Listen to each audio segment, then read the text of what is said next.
Hey, everybody. Welcome back to Passions Podcast, the podcast where we talk about the soap opera passions. I am your regular host, LeTara, back today with Maria. Yay! Welcome back, Maria. Thank you. How you so doing? excited. I am doing fabulous. Oh, glad to hear it. Yeah, we are, we're talking about 871 through 875 today. Is that right? Yes. It was a good week, y'all. For the first time in a long time, I watched at regular speed. Yep. I did too. Oh my God. It was so good. I don't want to like hype it too much because it wasn't like it was like so good that I had to watch at regular speed. It was just that I was like, I don't want to miss anything. Like we're in the lead up to something big, and I know when I watch it at like 2 times speed, I absolutely miss a lot of stuff, you know? Yeah. And there was some really good nonverbal things happening, people's faces and reactions that I had to rewind a couple times. Like, oh, did Kay just do that? Or did Kay? I was like, oh my God, Kay. Oh, I love her. Okay, I am loving Kay. Y'all, you want to know something? I realized this week, I said, wait a minute. Am I a villain? Because the way I was like, yes, go Kay. And then I was also like, yeah, go Beth. Y'all, I am fully Team Beth right now. And I'm sure you were going, go Theresa. So yeah, you're full on villain. You know, listen, Theresa was out of her mind. Like that shit was actually, the stuff she did this week was so fucked. Like it's so fucked up, actually. But when she stood up to Alistair, loved that. And when she was talking to her mom, which I have plenty of clips this week, y'all. But and her mom was like scolding her about what she does, and we'll get into it.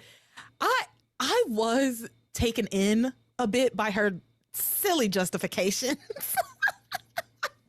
That's a good way of putting it. Silly, delusional justifications. There is no justifications. That's her excuses. Yeah, the way she manages to kind of craft this idea around like that she's doing something so noble. I like, girl, please. But we will get into it. Before we get into the episodes, I have to give a shout out to all the patrons over on Patreon. Thank you to Munashe, Lisa S, Zach, Sid, Sarana, Randall, Hannah, Camelia, Jeanette, Eric, Jamie, Fantasia, Sean, S, Larissa, Maria, Lisa A, Jessica Jean, Laura, Karen, Uche, Paige, Casey, Garage, Tom, Bergeron, Daisy, Shane, Kelly, Taylor Harris, Crane, DJ, Kelly M, Lisa R, Acacia, Natalie, Andrew D, and Andrew C. My God, I made it. We have new people, Andrew. Yes, we have.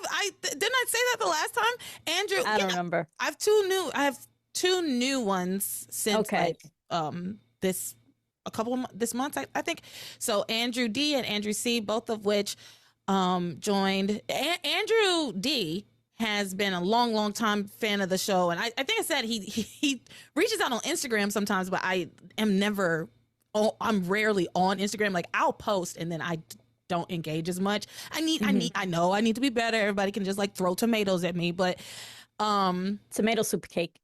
But you know, we've corresponded here and there on Instagram. And then Andrew C, a huge shout out to Andrew C, because Andrew C joined the Almighty Crane tier. We have a crane in our midst, people. We have a crane in our midst. I love it. So thank you, Andrew. That's one of the new tiers, right? That is. Yes, that is. So thank you, Andrew, for joining. And what are those extra perks?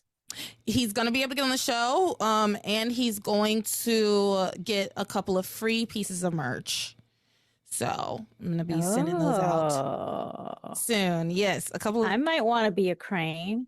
You might want to be. There's a couple of other things on there, but I'm trying to work out other, perks here and there. I also I'm going to put this out there for y'all. If you're on the Patreon, if you've been on the Patreon for a while, a couple of months at least, I would like to send out holiday gifts this year, just to say thank you to everybody. So I put together a little Google form today. If you would like me to send you a gift, fill out the form when it goes up on the Patreon, okay? Fill out the form when it goes on the Patreon. If you don't want me to have your address, that's fine. I will put together like a little digital gift as well, but I want to send out like a little physical, just a thank you holiday gift this year. So that's my plan. So that's the spiel. And now we're going to talk about these episodes, y'all. You ready? Yes. All right. 871 through 875. I have so many clips. I have so many notes. I did manage to pare them down because I think last time I had like 17 pages of notes. But this time I only have 12. That's okay. Combine it with my notes, we have like 30. My God. Yes, there's plenty to say. Plenty to say. There's a lot to be said this week. I will say, I don't know that I have much use for my "this guy stinks" button this week. I don't know. Maybe for Father Lonigan? Maybe. You know what? No. Grace. Even though she's not a guy. Grace. Yeah, Grace. But you know what? I can't kick that dog while it's down. Like Kay pummels her basically this week verbally, and has been. Grace has been taking L after L after L. I don't know that I can kick a dog when it's down. I don't know. No, yes you can, because she's being completely disrespectful too.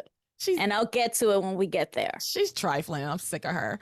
Yeah. Okay, so let's get into these episodes. We're going to start with Theresa, Ethan, and Gwen. Our favorite. Ooh. We're going to start with the fighting. We're going to start with the arguing. No, actually, you know what? I'm sure that you and I are going to be basically on the same page about a lot of this week because, Teresa's doing the most and too much, to be honest. So let's pick up with the mansion. We're at the mansion and Ethan is having a conversation with Chad. And he tells Chad, he's just, recapping. We get Chad with Ethan and then we get Theresa with Whitney and they recap the events of the night and what has happened, what's transpired.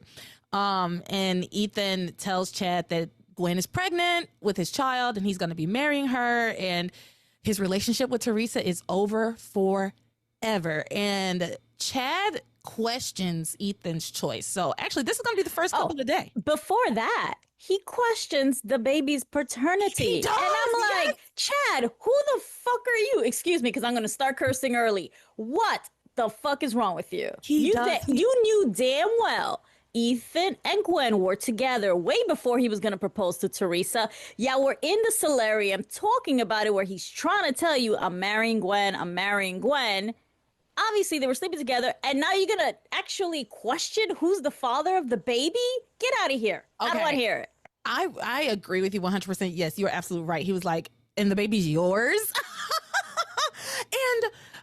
And you know what? On the one hand, I was like, Ethan should check him on that, but Ethan said the same fucking thing to Gwen when she told him she was pregnant. So yeah. he obviously thinks that's just a rational line of thinking. So yeah, but I feel like he should have been more angry for Gwen when Chad said that. Cause there's plenty of times that I felt like Ethan needed to stand up a little bit more for Gwen, but this is how passion wants to write it. Yeah. So, cause there were a few things that I was like, what the hell are you fucking doing? What Ethan? The hell are you fucking doing? That pretty much sums up everybody in this show right now, particularly the men. What the fuck are you even doing? All of them. Why are they all getting married for no reason, right? Because they just want, particularly Luis.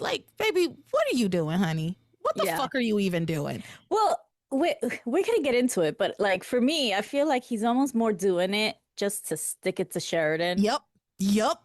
Yeah, which is fucked up for Beth. But that's how it feels like. Oh, it's not genuine. It just feels like, I'm going to fucking show you a piece of what I've been going through with you and my brother. We are so going to get into what they have done with Beth. Ugh. Yeah. Yes. And what I don't like is the show's actually making me feel sympathetic to Antonio because he is the only one that's doing it for technically the right reasons. That's honestly it's like, fuck you, Passions, for making me feel any sympathy for Antonio whatsoever. He's still annoying, but God, the worst. He's so annoying. And he said a lot of stuff this week I did not write down. I didn't write down. I don't know that I wrote down a single thing Antonio said. I one maybe thing, but I don't know that I even quoted him. I'm just, paraphrasing. I might have if loosely. it was extremely crazy, like, because I probably was gonna like shit about it. Like, what the fuck is wrong with you? He's so weird. So anyway, we're not even there yet. I know. This is the first clip of the episode. Chad and Ethan are having a conversation. So here we go. I'm still trying to put this together, man. Gwen is pregnant. With my child. And you and Theresa finished. That's the way it has to be. Does it? I mean, you don't have to marry Gwen. Chad, I'm not going to allow my child to grow up without a father. You want some coffee? I mean, growing up here, Julian, and he was distant, to say the least. He was never here on a regular basis. I could never count on him when I needed him. And I don't want to be that kind of father. I want to be there for my child always, not just on weekends. And by marrying Gwen, it allows me to do that. I understand. I mean, I never knew my father. I mean, I can't imagine what it would be like having Julian or any man as my father and not be close to him, not have him in my life. Exactly. Look, I know you're doing the right thing by the child and Gwen. The child. But what about you, Ethan? What about love? I've always loved Gwen. You love Theresa, too. Yeah, I do. It's got to be strange loving two women at the same time. Yeah. I'll be honest. I was completely prepared to propose to Theresa. Marry her and be happy with her forever. But when Gwen got pregnant, it changed everything. I knew I had to marry Gwen. And I know that Theresa and I can't be together. Okay, buddy. Look at that. He's looking at a picture of Theresa and the baby. For people who aren't watching. Yeah, that also threw me. Like, what? That means this whole time, that's what you were doing. Yeah, dude. That's exactly. I was like, so the whole time he was sitting there pretending to work, but he was just looking at a picture of Theresa and the baby and like longing for her. And it's like, you have made your choice. So what the fuck are you doing? You made your choice. So why are you torturing yourself, basically, right? Mm-hmm. Like, so let's actually unpack this clip. I thought it was so funny because Ethan's basically complaining about Julian being like an absent father, and Chad, an orphan, is like, yeah, I never had parents. I don't know what it's like either way. I can't imagine having a father. I know, that was so funny. Oh my God. Like, why would they write that like that? I can't imagine having a father. I never had a father, so I can imagine having a father. And then let alone not be close to him. Yeah. Dude, I mean, not all fathers are top tier. Look at TC. You want to be close to him? Hello. Listen, now I've said that several times over the last few weeks. Just because someone's a husband and a father doesn't make them a good person. Moving on. Yeah. So anyway, Chad is having, I guess, a hard time accepting this. He needs to kind of let it go. He's still doing Team Theresa. Yeah. He is more of a friend to Theresa than he is to Ethan. Because you should be supporting your friend regardless of their decisions, even if you think they're wrong. Yeah, I don't know. I think you could see it either way. That he's being a good friend to him by pointing out the fact that like maybe you're making a big mistake. And truthfully, it's not even like about Ethan at a certain point. It's like, what about Gwen? Right? Like Gwen is not of the same mind as Beth. She's in the same position as Beth, but she's not of the same mind as Beth, right? Beth knows and it's clear that Luis loves Sheridan. Sheridan is the love of his life, but he has chosen her, and she's willing to like accept whatever he gives her, and knowing full well that he loves Sheridan.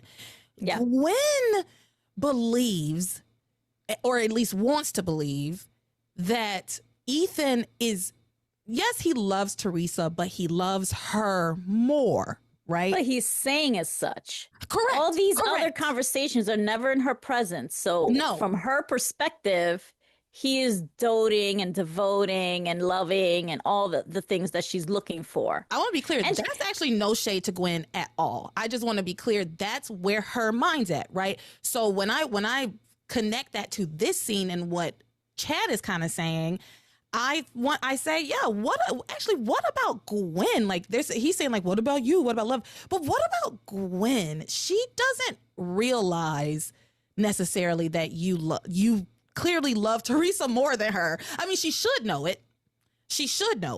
But she's not of that same mind, and I don't think it's fair to her. I don't think it's fair to her, but she absolutely should. She absolutely should know that Ethan loves Theresa more than her, because he a couple of hours ago he literally chose Theresa over her, and then he only chose her because she's pregnant, and has made that very clear. He's like, I do love you, and you edge out Theresa because you're pregnant, and I want to spend as much time as I can with our child, right? Yeah. So it's just no reason to marry anyone. Oh God, no. Yeah. No. Yeah. So and she tried to get out of it because she turned him down the first couple times, but he was insistent. No, you're the one. It's me. It's not her. And he allowed Theresa to humiliate herself in front of her. And I think it was like almost even to prove to Gwen, yeah, no, right in front of her, I'm telling her no, so that you would believe me. And Gwen wants to believe him, even though she should know. I think subconsciously she might know. But she also wants to relive their like first engagement where it was just them. She wants to go back to that. Yeah, that's the thing. She lives in a little bit of self-induced delusion, right? Like, because she has to know, as we just talked about, she has to know that Ethan is deeply in love with Theresa, but she doesn't want that to be true, right? Mm-hmm. But it is in fact the truth, and she does know it, but she pushes it down in favor of this delusion that he doesn't love her as much as as much as she. I'm sorry, that he doesn't love her as much as he loves Gwen. This gets all a little like, you know. I know. Her, but she, they. We're also seeing a lot more than like what these characters are seeing of each other, because also Gwen's not ever in the room whenever Theresa and Ethan are talking about it. Yeah. So she's not seeing their relationship and their interacting for her to be able to properly weigh who he loves more. She's only understanding their intimate times together, which they were sleeping together. They were together. He was gonna propose. That same day of the elevator accident, all of that is what she has. She wasn't in the room when he was telling her, wait, I'm choosing you.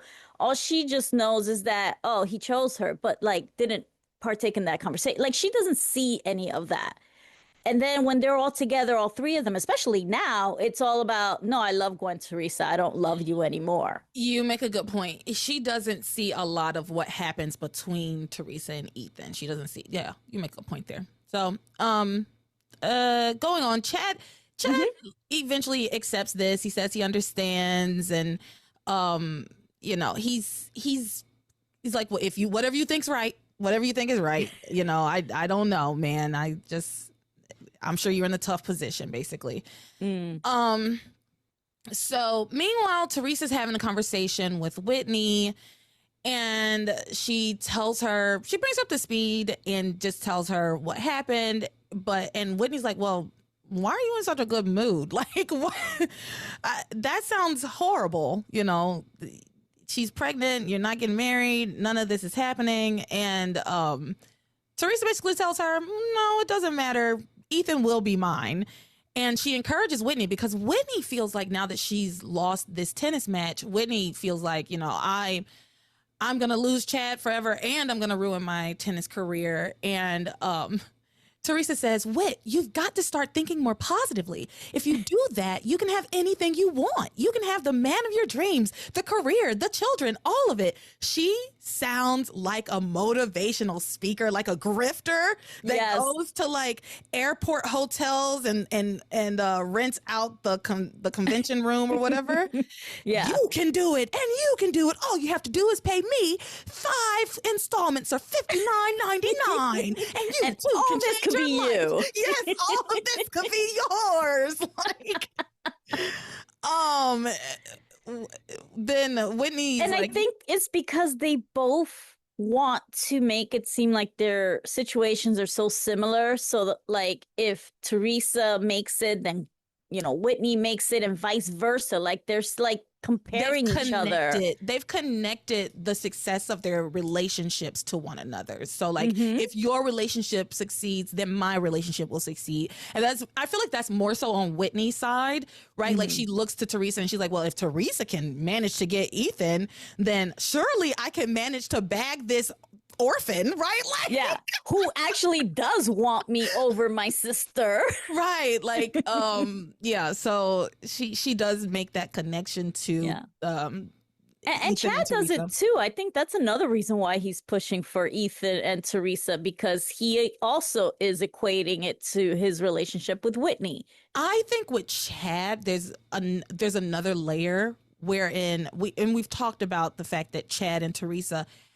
think similarly in when it comes to like love, right? Like, he is of the mind that true love should conquer all. Like, because he loves Whitney, they should be able to be together and nothing can keep them apart. Like, they belong together and there's nothing that's going to be able to keep them apart. And that's kind of how Theresa feels about, not kind of, that's exactly how Theresa feels about Ethan, right? Coming high or high water, that's what she wants. Even if it's against his will, she will wear him down. And I'm wearing you down.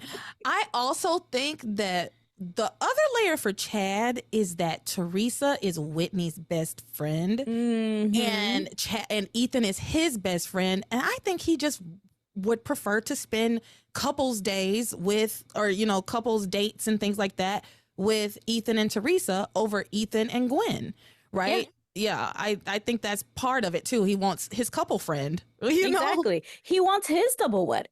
He wants his double wedding. Oh, everybody wants. You get a double wedding, and you get a double wedding. Everyone gets a double wedding. I'm surprised it's not a triple wedding. It's a quadruple wedding. Yeah. There's like 4 people getting married. Yeah. So, moving on. Yes. Whitney is like, she's skeptical of Theresa, what Theresa's saying. She's like, that's too much, Theresa. I don't know if that's possible. And Theresa says, it's not too much for women like us. We're strong.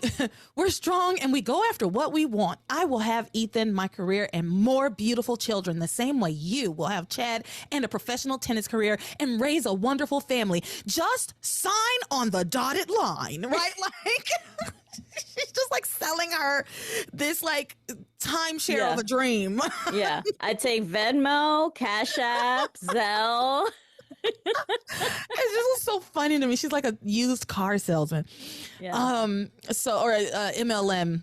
She a pyramid scheme salesman. Join my what do you call those? My team. Join my team. Yeah. So Whitney meets Theresa's optimism with a little bit of pessimism, or maybe some people might say realism, but she says that her tennis career is struggling, and that she has to, because her tennis career is struggling, she has to hide her relationship with Chad from her dad and Simone.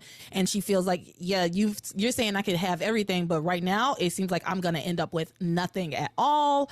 And then Chad interrupts. He's like, that's not true, Whitney. We still have each other. It's all going to work out. And then the two of them just go off and like kiss each other. Yeah. It was actually kind of cute. Those little like stolen moments to be together. Yeah, it was. And so Theresa and Ethan kind of watch Chad and Whitney kissing each other through the window, because they go outside and they kind of, it's sweet. And Theresa and Ethan like peep on them for a little bit. And then Theresa puts on this little charade. Theresa, let me tell you something. Theresa is playing charades the whole damn The whole time. The whole The damn week. Whole damn time. Just putting on a damn show. Just wearing him down. Get Just this guilt, girl. Guilt. Get this girl a mime outfit. She is playing charades like with the best of them because she puts on such a charade.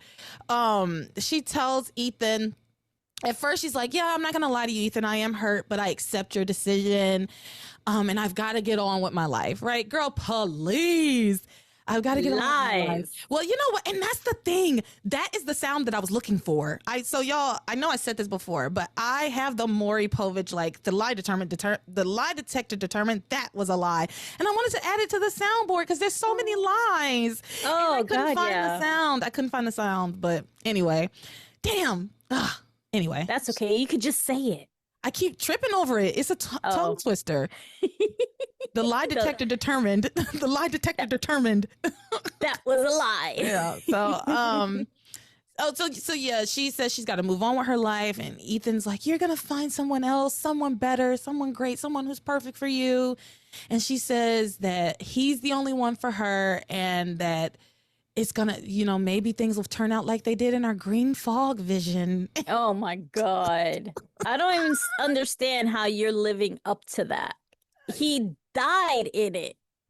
No, that's what she's trying to tell him. That's what she's trying to tell him. He's making a horrible mistake. That's what she keeps trying to tell him. Is like, maybe things will end up like in our fog vision. And we'll manage to have some final moments together before you fucking die, and you'll be miserable with Gwen without me.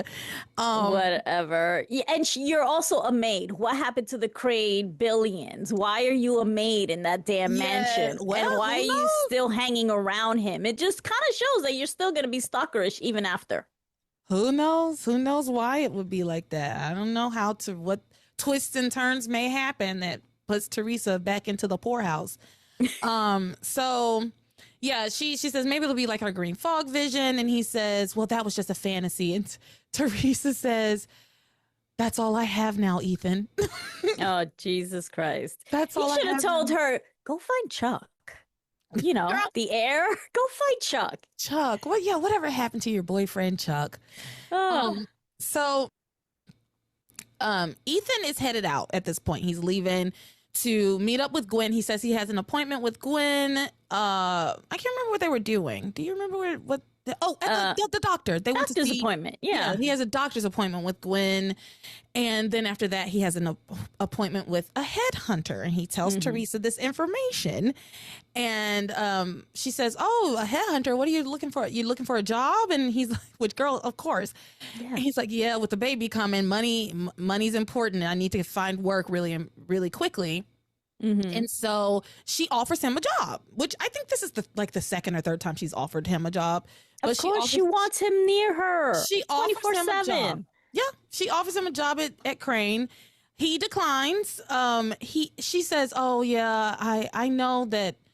I know that Gwen probably wouldn't like it if you worked with me." And he says, "Well, yeah, she wouldn't like it, but also Theresa, I think it will be bad for you. Like, I don't want to hurt you. It'll be too hard on you if we work so closely together."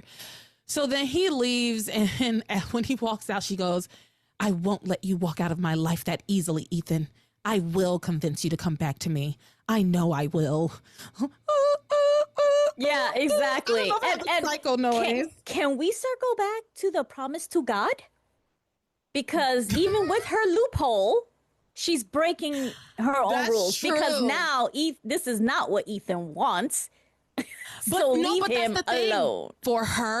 For her, in her head, unfortunately, I agree. I actually agree with you that this actually negates her loophole. However, for Theresa, and since it's her own guiding principle, right? Like, it doesn't matter if it negates her loophole, because she'll find a way. She's going to find a loophole through the loophole. And that loophole through the loophole is that her words were, if it's what Ethan wants. But she keeps insisting that this is not what Ethan wants, because the thing she uses to like prove that over and over again, like her proof of that is that he was going to marry her, and he only decided to marry Gwen. So to her, this isn't what he wants, it's just what he has to do.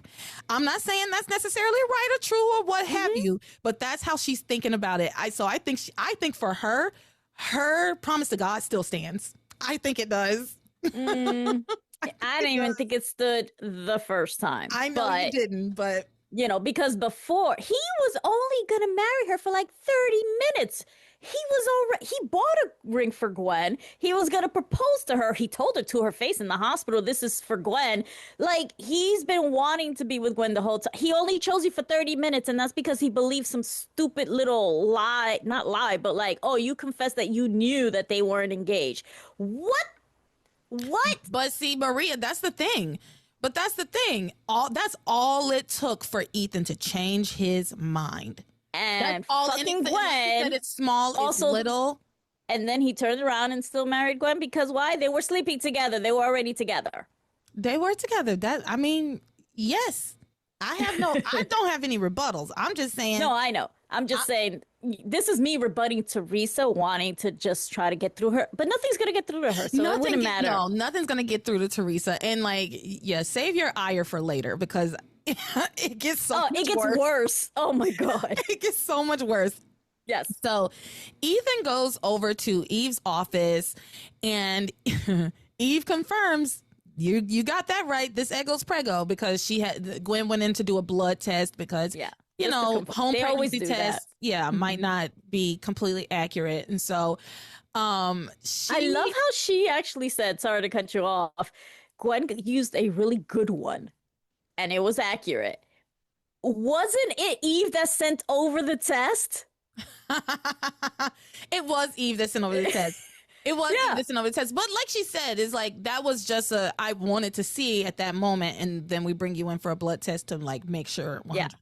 So. And they always do that. That's actually standard. Yeah. So Eve congratulates the couple. Ethan very clearly has conflicting feelings. Like because it was like, so it's official. And he was like, yeah, it's official. She's pregnant.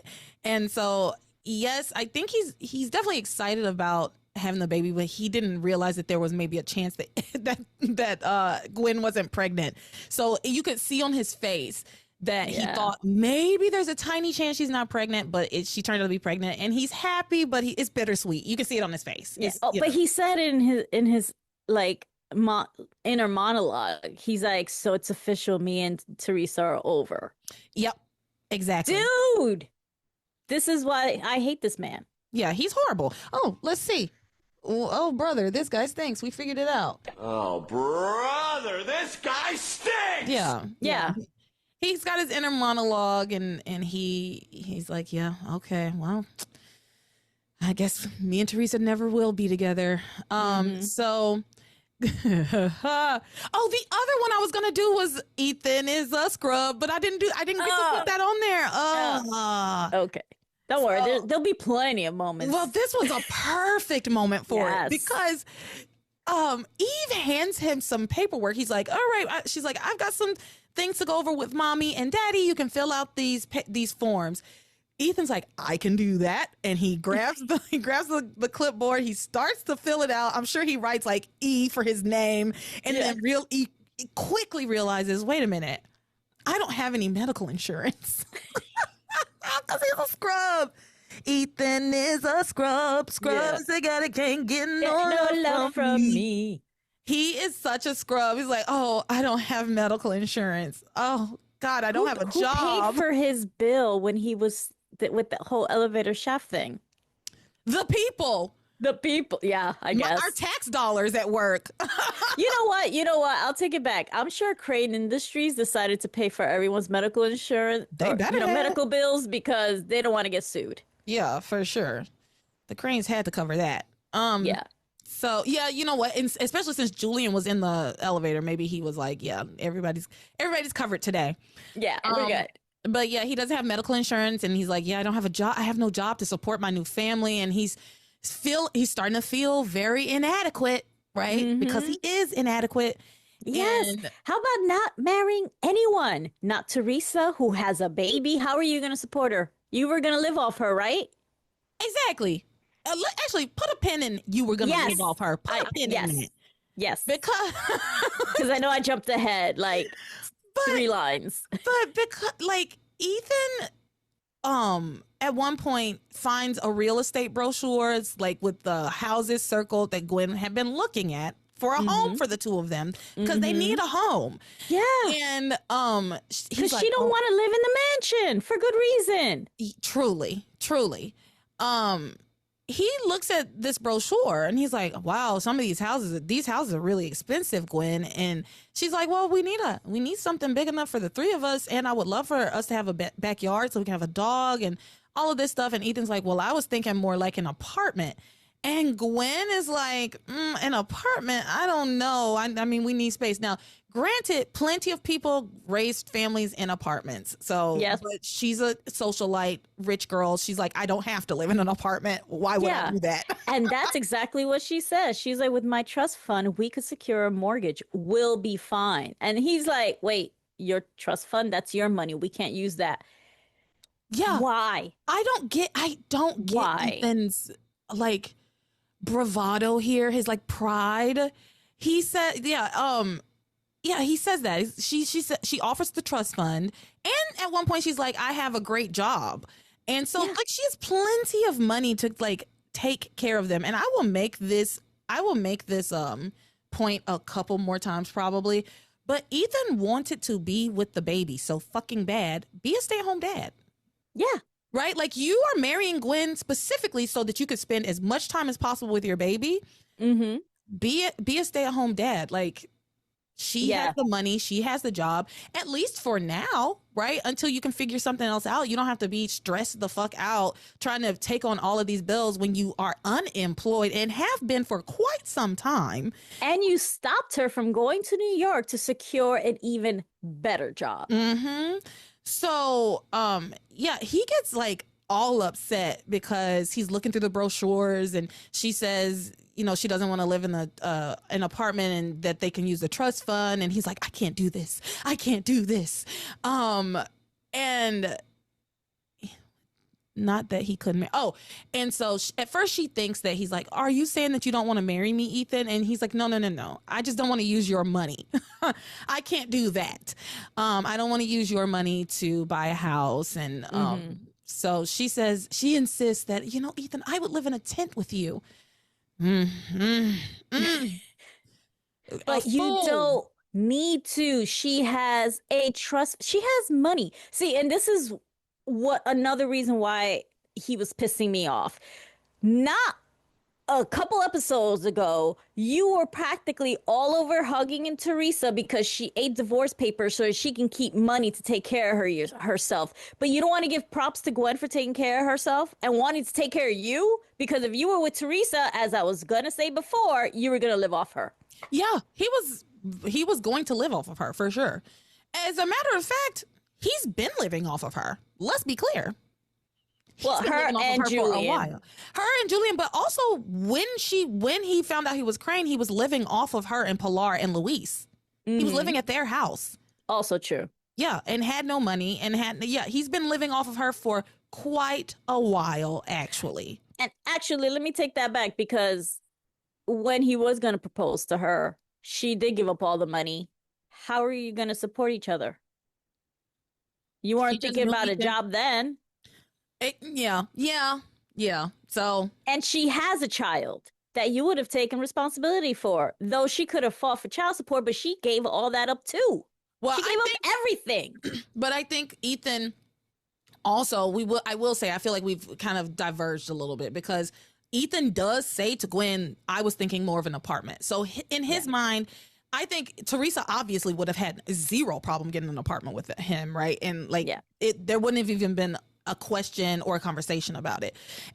But because Gwen does have access to all this money, and again, that goes back to what we've been saying about Ethan, about one of the things he likes about Theresa is that she is this thing that needs to be saved and taken care of, and she, she can be such a wounded bird in his presence. We know that is not true, but not at all. But there's also the no, I was about to say she's not quite I guess savvy or what have you as Gwen, but we see her start to be very cutthroat in these episodes, so we know that that's in her and she's capable of it. It's just that Ethan hasn't seen it.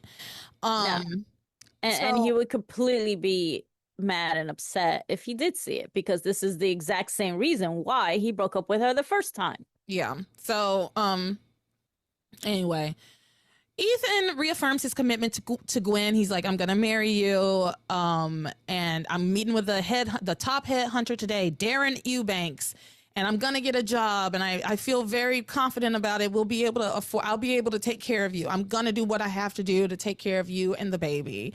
And so he leaves for his meeting, and Eve has a little conversation with Gwen, because Gwen's like, man, I'm just feeling kind of off, because he leaves and Eve's like, man, Gwen, are you okay? You've been kind of acting off since Ethan left. And she says, I don't know. I just feel so off kilter.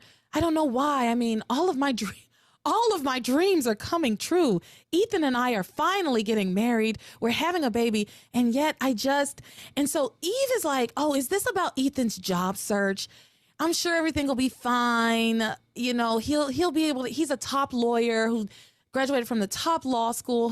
And the Cranes aren't blackballing him anymore. He'll be able to get a job. Don't worry.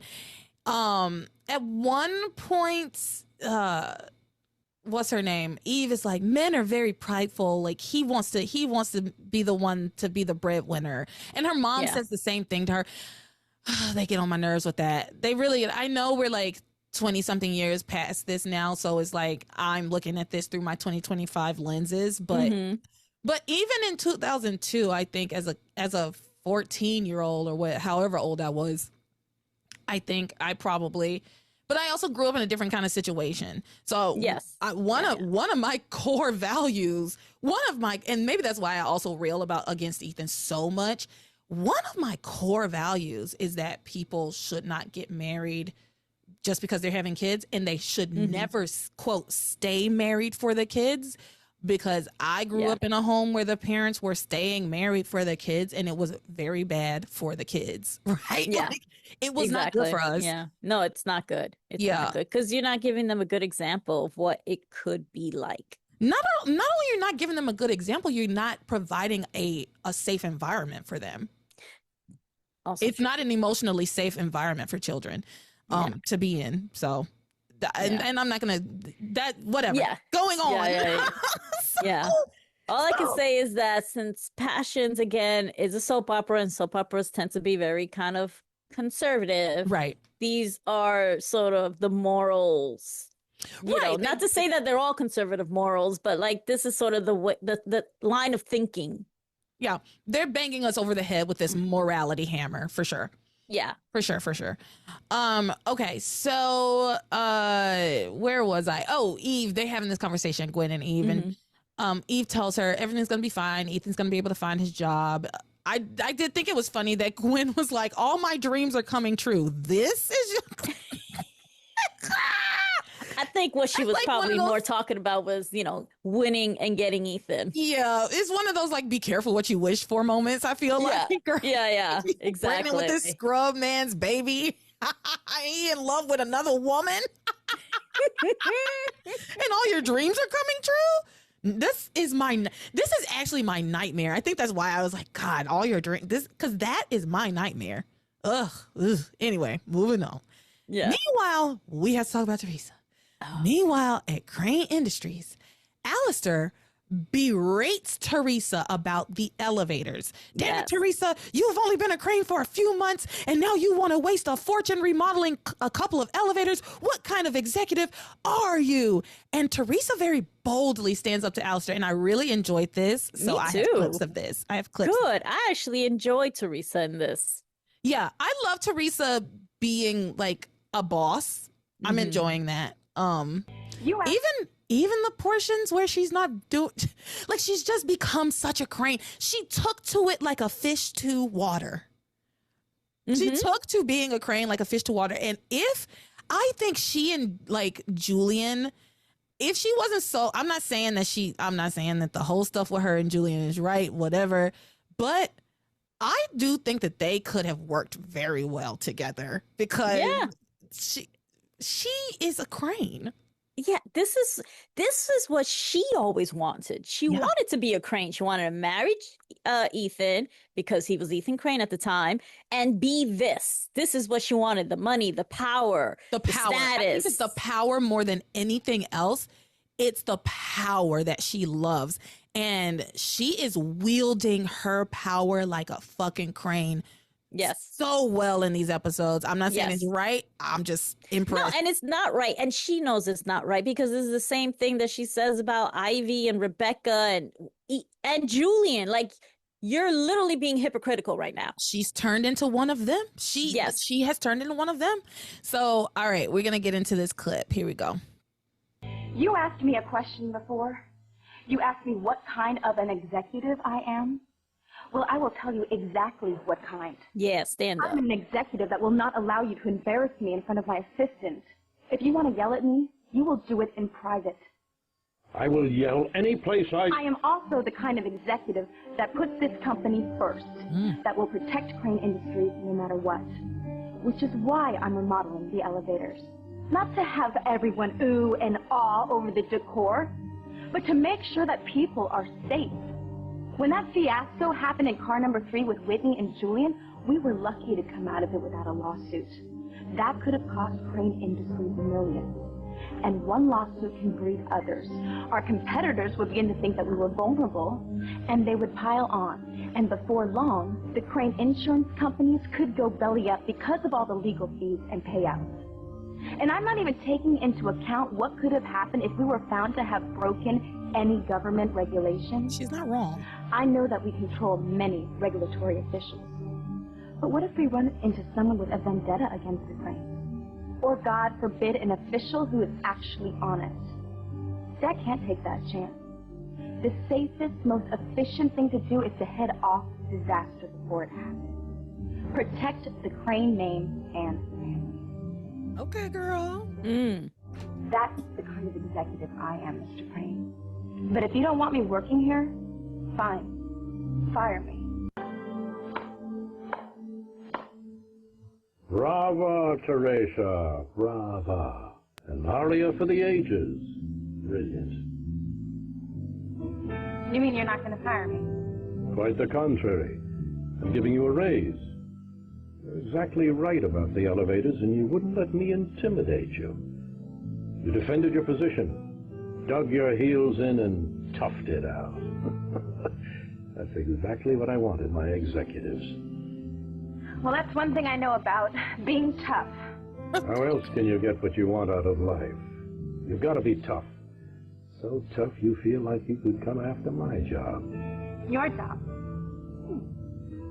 Maybe I will. Oh, God. You might even take it, but don't count on it. At least not anytime soon. Just remember, Theresa, whatever you set your sights on in life, you have to be tough enough to go after it. Now, keep up the good work.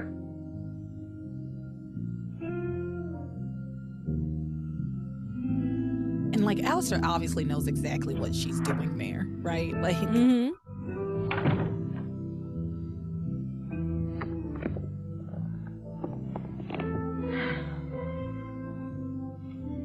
I set my sights on something a long time ago, Alistair. I know what I want, and I am going to get it. and she's looking at a picture of baby Ethan and Yeah. I do want to say this. I loved what she did there. Yeah. I love the thing with the elevator, standing up to Alistair, all of it. It was amazing, and I wish they would do more of this with her, because what I loved about it is that she stuck her heels about this whole elevator thing, and the elevator thing had nothing to do with Ethan. It's one of the only things you see her do that she's motivated and passionate about that's not related to Ethan in any way, shape, or form. Yeah. It's very rare. You know what? I agree. I do want to see her doing more things that aren't Ethan centered. And I really enjoyed this encounter between her and Alistair, and I think Alistair's not fucking with her in this moment. Like, I think he really is like, okay, Theresa. I think he really was kind of testing her, and she rose to the occasion, and she met him with the kind of attitude that he was looking for, right? And so yeah. And I wonder if he was really testing her and just decided to say that because she stood up to him, but that he really was angry. He was. I think he really was angry. Yeah, no, I think he really was angry, and I think this was a perfect moment for him to kind of see how far he can push things with Theresa, if that makes sense. Like, feel out who she is and how she would react, right? Like this, yes, I am angry about this, but also let me see how she reacts when I yell at her. And so and I actually think she convinced him. Yeah, and he decided to just be like, so that he doesn't sound like he's stupid or anything, was like, yeah, that's right, I was just testing you. That's it. I think he was like really upset because as she was talking, right, and he was converted by her words, because if you're not watching and you were listening, at one point he has his like cigar and his hands tense up so tightly, like ball up, like he's ready to ball up and his fist and like punch her. Yeah. So he was getting tight. He was definitely getting tight. So yeah. So that was good. Brava, Theresa. That's Brava. One of my favorite. That's one of my favorite clips from the week. Absolutely. Yep. That's my girl. And in fact, you should probably clip that. Brava, Theresa, because I'm sure you're going to want to use it all the time. Brava, Theresa. Brava. That's a good clip to have. A good clip. I'm going to have to remember that. Meanwhile, so after Alistair leaves, Theresa meets with the headhunter, Darren Eubanks. And he comes into her office. He says, hey, I don't have long. I'm meeting with Ethan Winthrop right after this. And she says, yes, I know. I forbid you to give him a job. I forbid you to help him find a job. And he pushes back. He's like, I don't work for you. But she manages to blackmail him. Now, I have clips for this as well, I believe. I know we just watched a long clip, but I have a bunch of clips. So no, and this is good. This is good because I have things to say about this too. Yeah, so she meets with him. So let me find that clip and we shall watch it together. I believe I named it Theresa's Subterfuge. God damn it, Theresa. You forbid me to find Ethan a job? You heard me, Mr. Eubanks. Why? He's obviously a very skilled attorney. He graduated the top of his class from one of the top law schools in the country. His hiring would be a coup for any legal firm in New England. I said no job. Perhaps you don't understand, Mrs. Crane. I don't answer to you. I have my own business. I'm my own boss. I'm certainly not going to refuse help to a more than qualified candidate. That's right, Darren. Perhaps you don't understand, Mr. Eubanks. This is the mortgage on your home. You do live at 1078 Elmcrest Drive, do you not? Yes, but... Well, maybe you didn't realize that just this morning, Crane Industries bought out all the mortgages to East Coast Bank, your former mortgage holder. I hope you have some place you can move to by the end of the week. Damn. Are you saying... that I'll have your home foreclosed if you don't do what I say? Yes, Mr. Eubanks. That's exactly what I'm saying. We'll also be evicting your mistress from her condo. Ooh, I hate to think what your wife would have to say when she hears that part. This is outrageous. You think about what I said while I take this call, okay? Yes, Trish? Mr. Winthrop is here to see you, Mrs. Crane. Just give me a second and then send him right in, please. Goodbye, Mr. Eubanks. I know you'll do what's best for your loved ones. But... Out! I love the way she rushes him out. Now, go. Out now. I also love her in this white suit. I love the white suit. Yes, agreed. It reminds me of Olivia Pope.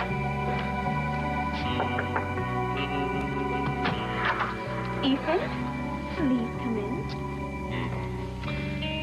in. So, how you liking the new office? I love the view from that window. I can see why. You know, I think of you at that desk every time I sit down at it. Well, it's another life. But pretty soon, I should have a new desk and a new office. Really? Why? I have an appointment with one of those big-name headhunter guys in a few minutes. His office is right here in this building. Oh, that's great.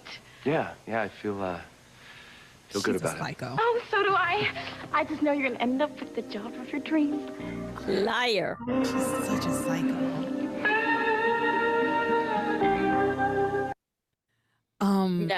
Yeah. Okay, let's unpack all of that. Yeah. First of all, fucked up telling this man what to do. Didn't care for it because obviously it's all for selfish reasons. Also, he's a bit of an idiot if he thinks that Ethan is the best in the business. There's that. Every time he kept complimenting, I know that passion is supposed to make us think that he's all that. And I was like, oh no, he's an idiot. What are you doing? This guy sucks. What are you doing?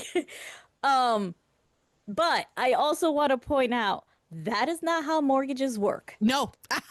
That is not how you could buy it, but there's a contract between the buyer, the seller that you cannot negate just because you buy the mortgage. And mortgages get bought all the time, but you cannot foreclose on it unless he stops making payments, and that is not happening. Exactly. So passions is making us want to think that we're stupid. I'm not stupid. That's not how that works. Yeah, that's not how any of this works. Yeah. No. And I was like, okay, did she specifically find out who his mortgage lender was and then buy out all the mortgages just so she could use this as leverage against him? Now, the thing about his mistress, I was like, okay, that's good. That's good blackmail. But yeah, the mortgage thing, I was like, that's not how that works. You can't just foreclose on somebody's home. Exactly. It doesn't work that way. And it's completely illegal. And she was just talking to Alistair about, like, we don't want to take the chance of, like, imagine the story. Imagine the news coverage that would get. The Cranes are stealing people's homes.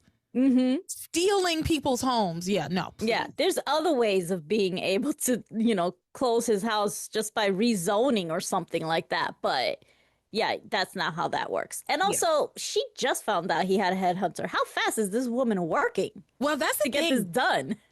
Much like, you remember when I used to always say, like, God, Theresa and Ivy are so much alike. They are so much like, Ivy works so fast and so hard, and Theresa to get Sam, and Theresa is the same way with Ethan. Like, she is so quick and fast with all this bullshit, right? Like, yeah, like, how did you even find this man? But she already knew, right? Like, that's, she's a psycho. I love her, but it's extremely entertaining. And then on the flip side, I want to say, Ethan, what the fuck are you doing visiting her? Why are you stopping to visit her at all? This is why there's this triangle, because you do stupid shit like this. There's no reason for you to see her. She didn't even call for you. You just decided to pop up. He just decided to show up. And I was about to say, I think he had an excuse, but he didn't. You're right. No. There's a later time, because I had those same questions, like, why are you here? And there's a later time where he goes to see Theresa, and I'm like, why are you here? And there's no excuse for that either, because I was even wondering, excuse. Like, why are you slight here? Excuse for that one, but but it's not. No. It doesn't hold water. He's there to see her. Because he loves her and likes her and wants to see her. So yeah, you just saw that. It's crazy the way he shows up, and she just pretends like she didn't just destroy any chance he had of getting a job. Supporting his family, taking food out of his child's mouth. It's all just for her. Selfishness. Selfishly digging that hole deeper, because if he were to know, he would completely stop talking to you. Yeah, that's crazy. So I cut off the clip before this next part happened, but it was boring, so whatever. Ethan, before he leaves, she tells him that things have been a little tough for her, right? Like, he's like, yeah, I know things haven't been great for you. She's like, yeah, things have been a little tough for me here. The Crane employees aren't necessarily as welcoming. Like, they think that I don't belong here. Maybe they're right. And she's like, it would be helpful if I had somebody here to advise me, someone like you, Ethan. And she offers him a position again, saying like, it would be great if you would, you're always welcome to come and work here. I know you're gonna go talk to Darren Eubanks, but just know this position's always open for you if you need it. Mm-hmm. And he turns it down again, stating it would not be a good idea for them to work together. And then he leaves for his interview with Darren. And the interview, spoiler alert, goes poorly, right? Yes, he did not get the job. Yeah. Her manipulations worked. Yeah, Darren So now, if they get together, it would be through scheming and manipulation, right? Agreed. Yes. We're there now. No, we're solidly in. I mean, she even I think at one point she calls it a scheme herself, right? Yes. Like, so she's like, my scheme is working perfectly. Mm-hmm. Which means this is no longer fate. No, it's not. No, it's not. I think at one point, I either have it clipped or I took down the quote, but she has a conversation with Pilar or someone where she says she's like helping fate do what fate was supposed to do. Yes, fate took care of it. Fate got Gwen pregnant. That's what fate did. Fate does not need your help, girl. No. But she's just like, no, help. Fate needs a lot of help. Because fate needs to do what I want. Okay, exactly. That's why. This isn't how it's supposed to be. So his interview goes very poorly. This man has been successfully blackmailed by Theresa.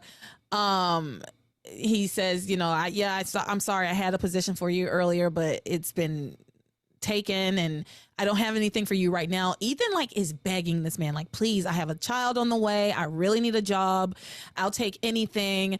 The headhunter, Mr. Eubanks, says, you're just wildly overqualified for a lot of the things around here. And Ethan's like, I don't care. I don't care about the title.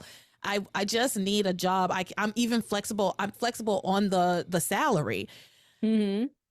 My thing with Ethan at this point too is that he doesn't know that Theresa has sabotaged him. So I can't really fault him for that right now. Mm-hmm. But he wants to stay in harmony and he needs to just get out of harmony. I do think Ethan could find a job easily. It is weird to me that he is having such a hard time that he even had to ask a headhunter in the first place, right? Like, do you not have a network of people that he said he was like talking to his law school buddies and things like that. Like, do you honestly expect me to believe that Ethan, who used to be Crane, Ethan Winthrop, can't talk to the former governor and say, hey, is there something in the state that I could do? I don't know. It just doesn't make any sense to me that he's this desperate now, because they do explain and say for sure that the Cranes are no longer blackballing him. But technically, Theresa is. Yes, technically Theresa is. So in a way, he is being blackballed. It's just no one knows it. No, yeah, but I think. And again, we did just say, we don't know how she even knew that he had this meeting. So maybe she's getting to everybody. Mm-hmm. I could see that maybe. But again, it's what? Do you not have friends who can hook you up? Put you in You can work at the book cafe. I'm sure Chad will let you work there. Yeah, actually. Hey, pick up a shift for Jessica. Wait, is the book cafe owned by the Cranes? Technically they are. Yeah. Which, hello, someone at the Crane who would want to give you a job. You should ask for that job, because we know that's not the job she wants you to take, but she couldn't actually authorize it. At the book cafe? Yeah. Oh, I think the thing with Ethan though, like even though he was saying I'll take any job, I think he feels that the book cafe is absolutely beneath him. Oh, yeah. But you have a child to feed, and unfortunately a trust fund is beneath you. Which is crazy. Crazy. So yeah, his thing goes bad. And so he's dejected, poor guy. Meanwhile, at the book cafe, Gwen is having a conversation with Chad because Chad's going to be doing the music for the wedding. The wedding, by the way, is the day after tomorrow. Okay. Isn't it tomorrow, actually? Well, when we start, it's the day after tomorrow. Oh. Okay. Yeah, maybe by the end of the episodes it will. No, because at some point they were like, "Oh, I'm getting like when they were in the tuxedo shop." Ethan's like, "Yeah, I'm getting married tomorrow. Put that away for me." Yeah, the day must have turned over because at one point Gwen says, "We're getting married the day after tomorrow," but then you're right. At one point it's like, "Oh, we're having an engagement party tonight and we're getting married tomorrow." So I guess they turned the day over very quickly and I didn't see it. Mm-hmm. But oh, and there was a point, I don't know if you're covering it or not, when Whitney went to go see Theresa in her office. Oh, in her office. And yeah, she's there. I have it down here. Oh, okay. I just wanted to make stuff. sure you get to it because Whitney says something that's really cool, and I want to make sure we talk about it. I think I have that. You can go ahead and say it. Whitney visits Theresa. I do have it. Oh. After the coffee shop. Oh, okay. Say it. We'll we were get just there. talking about Theresa in her office, so we can talk about that, and I'll just talk about it later. Yeah, I'll cut it out of my later notes. So yeah. You want to go? Go ahead. Whitney visits Theresa. She visits Theresa. They, of course, start talking about, the schemes. And Teresa's like, why on earth not Whitney? I don't know why she says that. You know what it's like to be in love, and then how everything backfires on you. Ethan is going to propose to me, and then Gwen's announced that she's pregnant, and then my whole life was derailed. I'm all for trying to get Ethan back on the right track. If it means I have to play a little dirty, so be it. And Whitney's like, now, God only knows you're the queen of schemes, but I don't think there's any plan that can stop Ethan from marrying a pregnant Gwen. I love that she called her the queen of schemes. She's the queen of schemes. The queen of schemes. I said queen of schemes. I can't say that. You can't. Queen of schemes. Good God. There you go. Yeah. That's Theresa. This is when Theresa says that she's helping fate do what it was supposed to do in the first place, and tells Whitney that, and it's just like, girl, that's crazy. And she explains what her sabotage is with Ethan, that she's fully sabotaging his chances of getting a job. Mm-hmm. So elsewhere at the book cafe. Yeah, book cafe. Elsewhere at the book cafe, Gwen meets up with Chad, who is going to be doing the music for the wedding, and she hands him a book. I don't know why. She hands him like her wedding plan book, I guess. He's looking through it and he's like, wow, this is pretty expensive. This is pretty, extravagant. And she's like, oh my gosh, we had to pare it. Like, I've already pared it down so much. It's like, apparently there's 250 people on the list, but there used to be 450. So like, she calls it bare bones. Did you get your invitation? Me?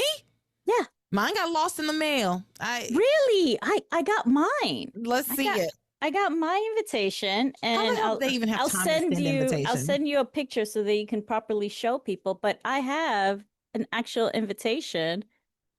Yeah, you won't be able to see it. There's a glare. I'll send you the clip. I feel like if you now pull it. Yeah. Now we can see it. Mr. and Mrs. something Thomas Hotchkiss. Andrew Hotchkiss. Yeah, and Mr. and Mrs. Julian. and Mrs. Julian Scott Crane request the honor of your presence of the marriage of Gwen Hotchkiss and Ethan Crane. Now, is this from the first wedding? Could be. I feel like that would have to be, right? Because I didn't find my invitation back then, okay? We weren't on the podcast. I found this today. Okay. Remember, I've been searching for this. Is actually a prop from Passions. What was the back look like?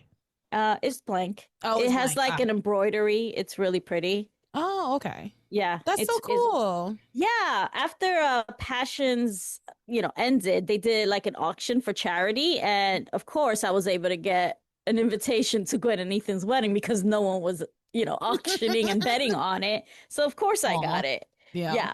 That's And cool, I also got like a little bookmark.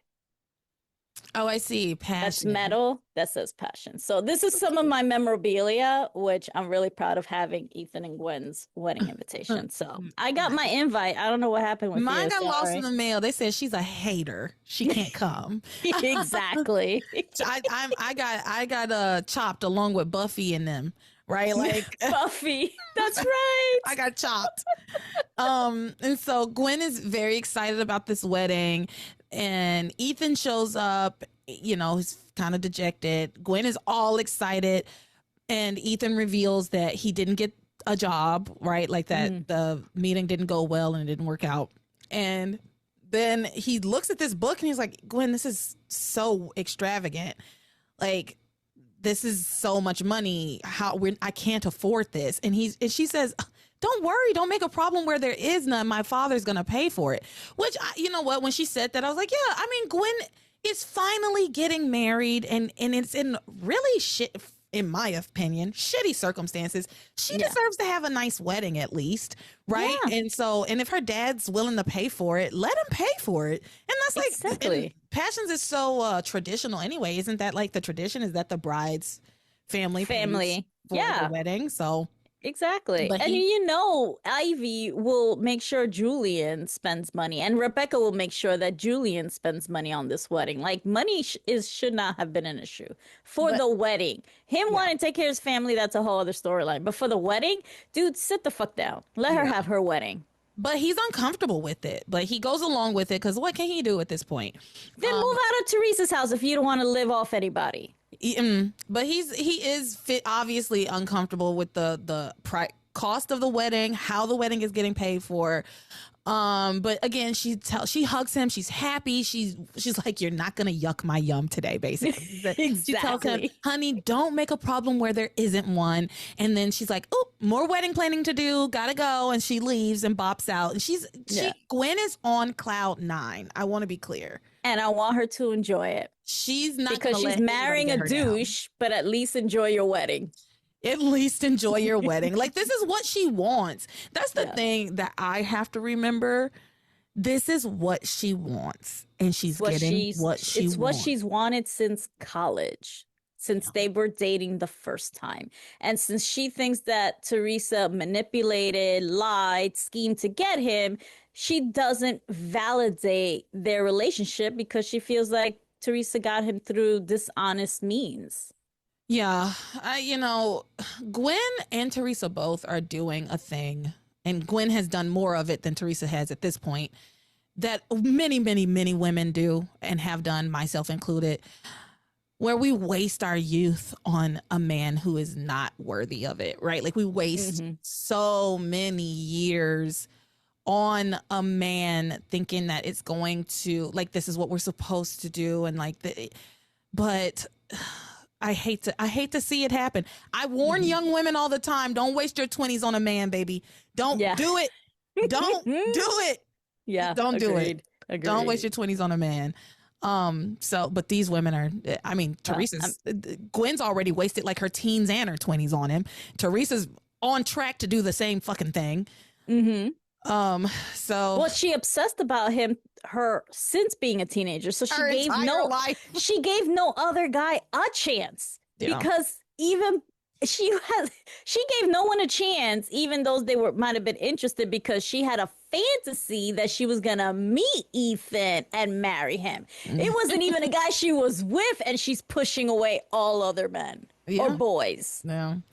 So back at the mansion, Gwen and Ethan have a conversation wherein they find out that the wedding reception is going to be at the Crane Mansion as a favor from Julian.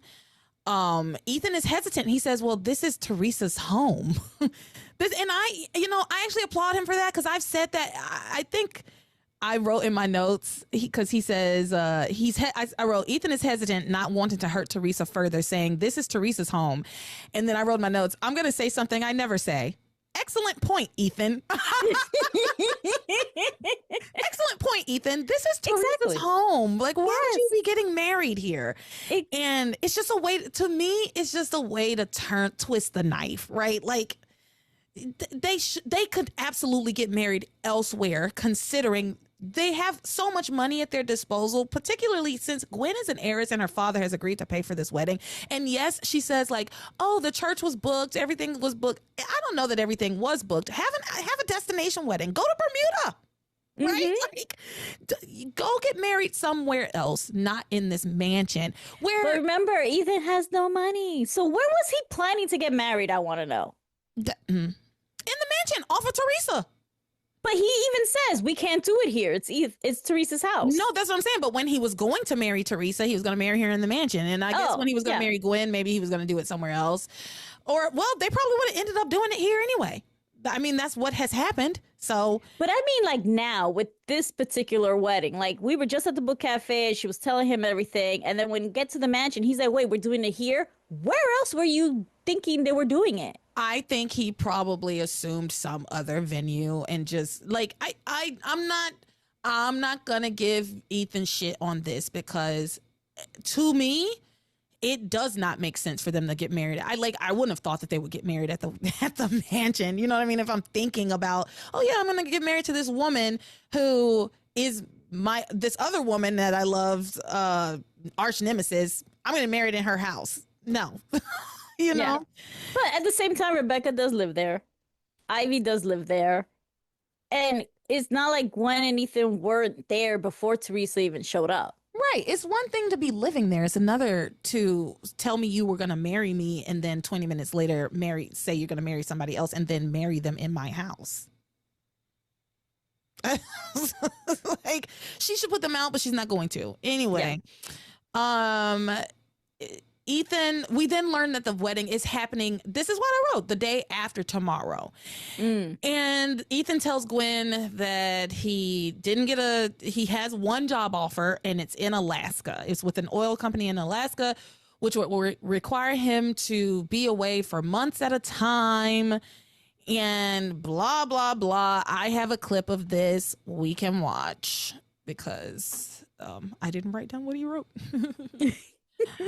Or what he said. I didn't write down what he said. So, a job in Alaska. The job you were offered is in Alaska? Yeah, I'm afraid so. And it would require a lot of traveling, and I would be gone months at a time.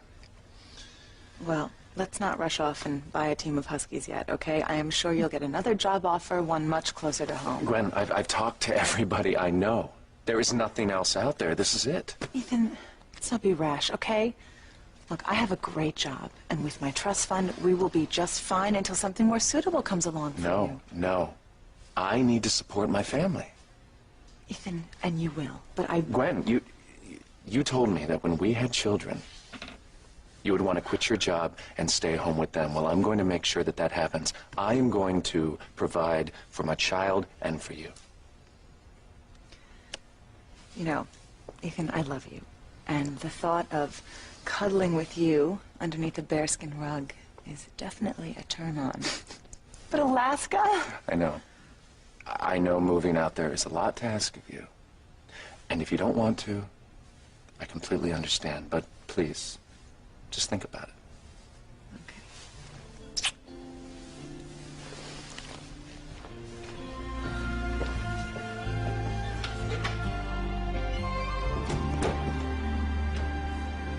Alaska.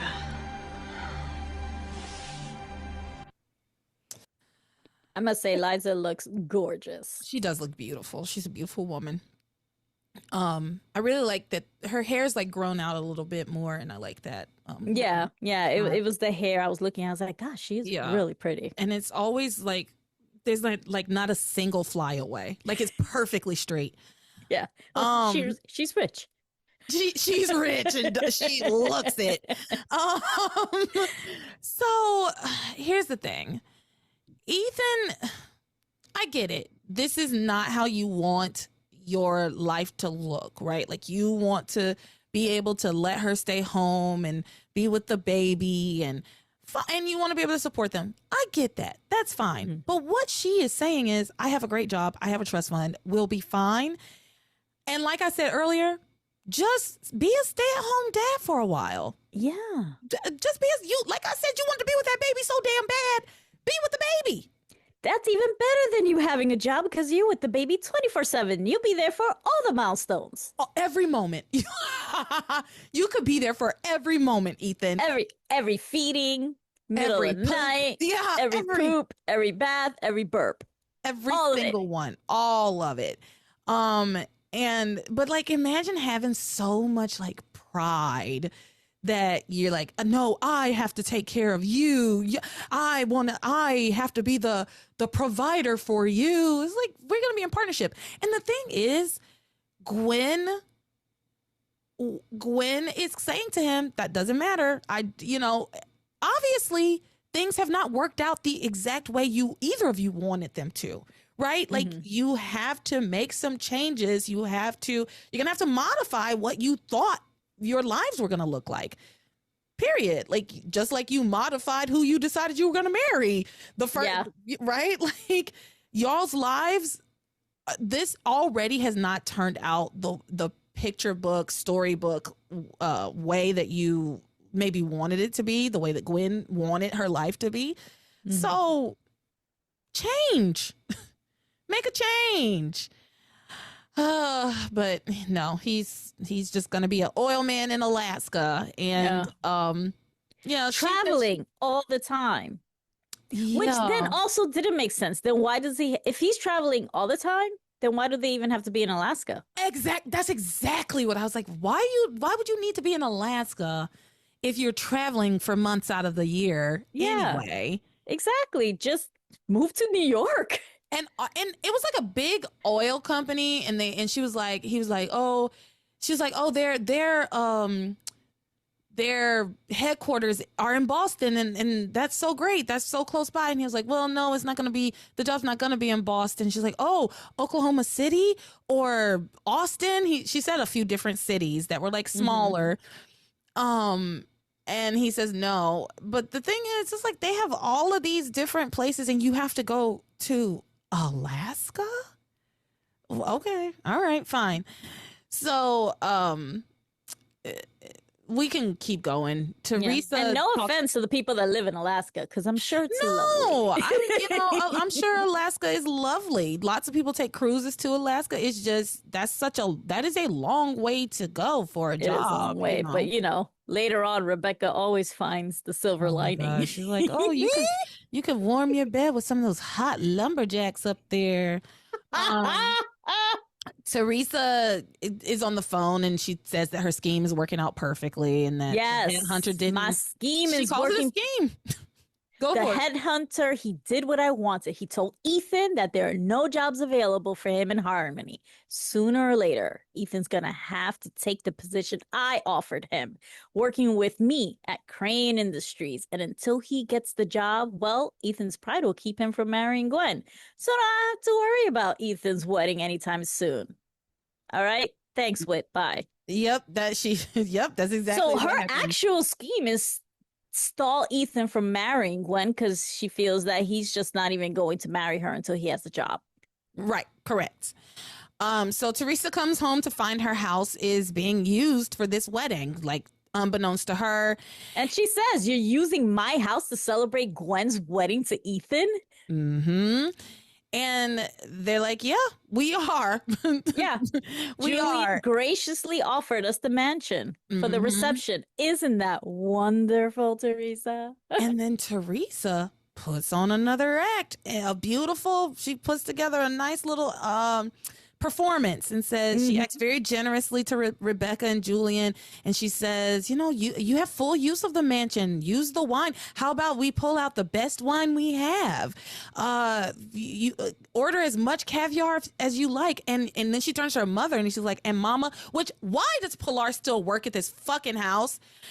But she turns to her mother and says, and Mama, can you make sure that the staff is at Julian and Rebecca's disposal for anything they need? Like, make sure the staff can help them with anything they need and are on call for this wedding. And so Pilar questions. Obviously, Rebecca is very suspicious, but whatever. Pilar pulls Theresa to the side and is very suspicious about Theresa's generosity. Because she knows her daughter. And Theresa says, there's no reason for me not to offer Ethan and Gwen the world for their wedding reception because their wedding is one that will never happen. I just love that. I just love that. She's like, yeah, they can have whatever they want. It's not going to happen. Let them have their little party. Let them have their little party. Yeah. Let them have cake. Yes. Let them eat cake. Yes. So then she explains her scheme to her mother. And Pilar says, you're just looking for trouble. And Theresa responds, nothing worth having is ever easy, Mama. But getting Ethan back is worth whatever price I have to pay. And Pilar says, oh, dear God, help us all. Because every time you say that, disaster strikes. Mm-hmm. Yeah. I thought that was funny. She like crosses herself. Yes. Grace does it the same thing later. Grace too. does. Crosses herself. It's hilarious. This is when Ethan goes to visit Theresa in her bedroom, and Teresa's with the baby, and she's up there with Pilar and everything. And Ethan comes in, and Theresa continues to act supportive and say, yeah, of course I'm hurt. I still love you, Ethan. I'm nowhere close to being over you, but I've accepted that you're going to marry Gwen, and this is my way of showing you that I mean it. And this was a moment when I was like, why is he up here? Like, why did you come here? But he came to like thank her for letting them use the house or whatever. Mm-hmm. Then Ethan goes to leave, but he notices some papers on Theresa's desk of some account he worked on when he was at Crane. And so he gets sidetracked looking at it, and he ruminates about how proud he was of the work he did on whatever this project was. And then she brings up that job offer at Crane again, which Ethan refuses again. I have lost count of how many times she has offered him this job and he said no. But he says, no, I think Gwen would disapprove. And Theresa says, well, once you and Gwen are married, how could she possibly think that I'm a threat? Oh, Jesus Christ. Okay, girl. And she says, I wish that you give my offer a little more thought. Quote, I need you, Ethan, professionally. Mm-hmm. I loved that. That's probably the title episode that cracked me up so much. I need you, Ethan, professionally. Girl, right? Sure. Yeah. Mm-hmm. And like I said before, you are really good at what you do, and you'll fill a huge void at Crane Industries and will make it well worth your while. He's very uncomfortable saying, I'm sorry, I don't want to put any, he's uncomfortable. And she says to him, I'm sorry, I don't want to put any pressure on you. If it can't be, it can't be. Besides, I'm sure that headhunter will find you a job. Oh my God, Theresa. Digging the knife deep. I mean, he doesn't know it, but damn, this girl, she's just the knife. Shameless. She is shameless. That's absolutely true. And he explains to her, well, that didn't go so well with the headhunter. I only got one job offer, and it's in Alaska. Meanwhile, Rebecca convinces Gwen that it's a great idea to move to Alaska because it'll put thousands of miles between her and Theresa. And because Rebecca's smart. Yeah. I mean, yeah. Game recognizes game, basically. Yeah. So she says, Ethan, this was so funny. Ethan has these middle-class values, which he no doubt inherited from Sam. So he thinks that it's a man's job to support his family. So if he doesn't think he's the breadwinner, then that's going to upset him, and that's going to cause problems. And so after this terrible speech from Rebecca, she's not wrong. She's not wrong. It's just, you should be cautioning your daughter, like, you don't want to be with a man like that. Oh, yeah, but Rebecca has no shame. And Rebecca doesn't care about love or anything. It's all about status and winning. So for her, this is a great opportunity. Yeah. So after speaking with her mother, Gwen finds Ethan in Theresa's room. She's like, Ethan, I've been looking all over for you. And she tells Ethan that she's thought it over, and she wants him to take the job in Alaska so that they can start their life together, just the three of them. You and I and our baby will have a fantastic life in Alaska. Hearing Gwen's plan, Theresa whispers to herself, I can't let that happen. I can't let that happen. And so we turn the day over. This is when we turn the day over. But before we turn the day over, because there was a couple things that she said that I had to make note of. Because when he mentioned that they were going to move to Alaska, she's like, Alaska? But that's so far away, Ethan, from little Ethan. Oh, yeah. Why are you using your baby? Why are you using? It's like, now who's using the baby now? You're accusing Gwen of using the baby. You're literally throwing your child, that's not his, in his face. And it's like, this isn't even his child. Also, weren't you just telling Ethan, you can still marry me and see the child whenever you want? Well, then guess what, Theresa? He can come and see the kid whenever he wants. And it ain't even his kid. Yeah, that was funny. And she's like, he's so cute. And she says it to him, but she also says it to Pilar at one point. Like, he's going to be so far away from little Ethan. Like, okay. So we turn the day over. Gwen is at a jewelry shop looking for bridesmaids gifts, and Sheridan shows up to shop with her, and Gwen expresses like her suspicion about Theresa's motives for throwing the engagement, because what is now happening, which they weren't extremely clear about, but Theresa is throwing an engagement party for her brothers because all three of her brothers are getting married, but she has included Ethan and Gwen in that since they're getting married too. And so if I were Gwen, I would just decline. I'd be like, we're going to just get married. We don't need an engagement party. I simply would decline and be like, no. Remember what happened at our last one? No. Hard pass. Exactly. I have PTSD. We're not doing that again. We're not doing that again. Don't make me pull out my red dress, because I will pull out my red dress. The way that the minute Ethan actually finally proposed to her, if I were Gwen, I would be like, okay, I've already within 30 minutes been like, okay, I've booked the justice of the peace. I've booked the courthouse. We're just going to go ahead and make this legal, and we can figure out the ceremony later. But we're going to make this especially legal. After what she did with Father Lonigan, which I wasn't on the podcast to talk about, but I'm sure you'll know what I would say about all that. That was crazy. I feel like I said a lot of the things that you would have said because that was actually I think so. Yeah, thank you, because that was a reach.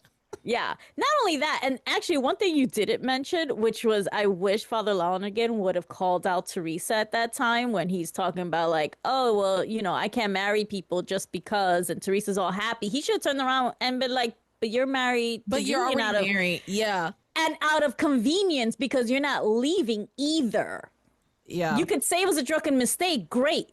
Did you annul it? No. You're still with Julian. That's true. So you're being a huge hypocrite right now, saying that Ethan can't stay with Gwen out of convenience. Yeah, it's like I can't marry Ethan to Gwen, and what, I'm supposed to marry him to you? You can't even she can't even get an annulment. She can only get a divorce. I don't know that technically Theresa would be able to get married in the church. That's the whole thing that's going on with Sam and Grace and David right now, because if Grace were to just divorce David civilly, she would not be able to get married in the church back to Sam, and that's why she doesn't want to do it. So it's like Father Lonigan might not be able to marry Ethan to Gwen right now, but he can't marry him to you either. Yeah. So, right? Exactly. But that was last week. They'll forget all about that. So they make up the rules as they go along. Exactly. And so Sheridan and Gwen are like shopping. Gwen is suspicious of this engagement party. And she says she's not certain that she is certain Theresa has not given up on Ethan. There it is. And she's right. She's not wrong about that. Gwen is not wrong. Theresa then, I didn't take a clip of this, but Theresa employs a similar tactic that she used on Darren Eubanks, wherein she makes some calls and says, Ethan better not get that job in Alaska. Yeah. As Mrs. Crane, I'm telling you, Ethan Winthrop, get somebody else to do it, because Ethan Winthrop cannot. Exactly. Which is kind of bullshit, because I want to know, how did you convince them to do that? What blackmail did you use to do that? You know what? I think that oil company, this is in my head canon. My assumption is that oil company probably does like plenty of work with Crane, right? Like it's a giant conglomerate. Crane is as well. And maybe it doesn't want to mess up its relationship with Crane over one lawyer. You know, I'm not saying it's right, but that's my headcanon. No, I know. But at the same time, then you're also meddling with Alistair's money. Because if you're going to damage a relationship because they hire someone that you didn't want them to hire, you're now fucking with Alistair's money. That's true. So, I don't know. That's true, but I also feel like these are the kinds of tactics that Alistair uses, right? So yeah, I think everybody in the industry is afraid of the name Crane, right? Yeah, and so that's true, she can actually. wield it the same way that Alistair would. Similarly, maybe not to the quite the same extent, but similarly. So I don't know. Whatever. It's all just plot to keep Ethan and Gwen in the damn mansion from going to exactly, to keep them there. So Theresa's on the phone and Pilar catches her in the act of sabotaging Ethan entirely. And Theresa tries to justify her actions and they go in circles in a conversation, but I'm going to play like a good portion of the conversation. So here we go. Let me find the clip. Can you stand there so calmly, feeding the baby while plotting to destroy Ethan's marriage, possibly his life? You know, Theresa, you keep telling me how much you love Ethan, but all you ever do is cause him pain. Mama, I'm saving Ethan from making a terrible mistake. What mistake, mija? To marry Gwen, the woman who's carrying his child? Mama, I'm keeping him from moving to Alaska, and Gwen would not be happy there. And how can he... You don't care about Gwen. Exactly. Baby, his precious godchild. Por favor, Theresa. You don't care whether Gwen is happy or not. You just want Ethan to lose that job in Alaska so that you can have him here and continue to plot to take him away from Gwen. Honestly, mija, I do not know how you sleep at night. Mama, I don't like going behind Ethan's back like this, but I'm doing it for him. Ethan and I belong together. And if Gwen didn't turn out pregnant, he and I would be getting married. Well, she did turn up pregnant. And do you know why, Theresa? Because they are together. He loves her. No, Mama. Thank you. Yeah, he may love her, but the way you love a childhood friend. I'm the woman that he really loves and wants to marry. Ay, qué lindo. You know what, Theresa? That I thought that after everything that you had been through, everything, that maybe you had finally given up this silly fantasy about Ethan. No, Mama, they are not fantasies. Ethan loves me. And he's just trying to do the right thing by marrying Gwen. But I know that he will be miserable for the rest of his life. I am doing this for him, Mama. I'm saving him from a miserable, loveless marriage with Gwen. No, Theresa. You are looking for trouble, and I'm afraid that this time will be even worse than the last time that you tried to manipulate Ethan into marrying you. Yeah. Can we very quickly talk about how gorgeous Pilar is? Like, sometimes I see her and I'm like, God, she is strikingly beautiful. She's so pretty. Yeah.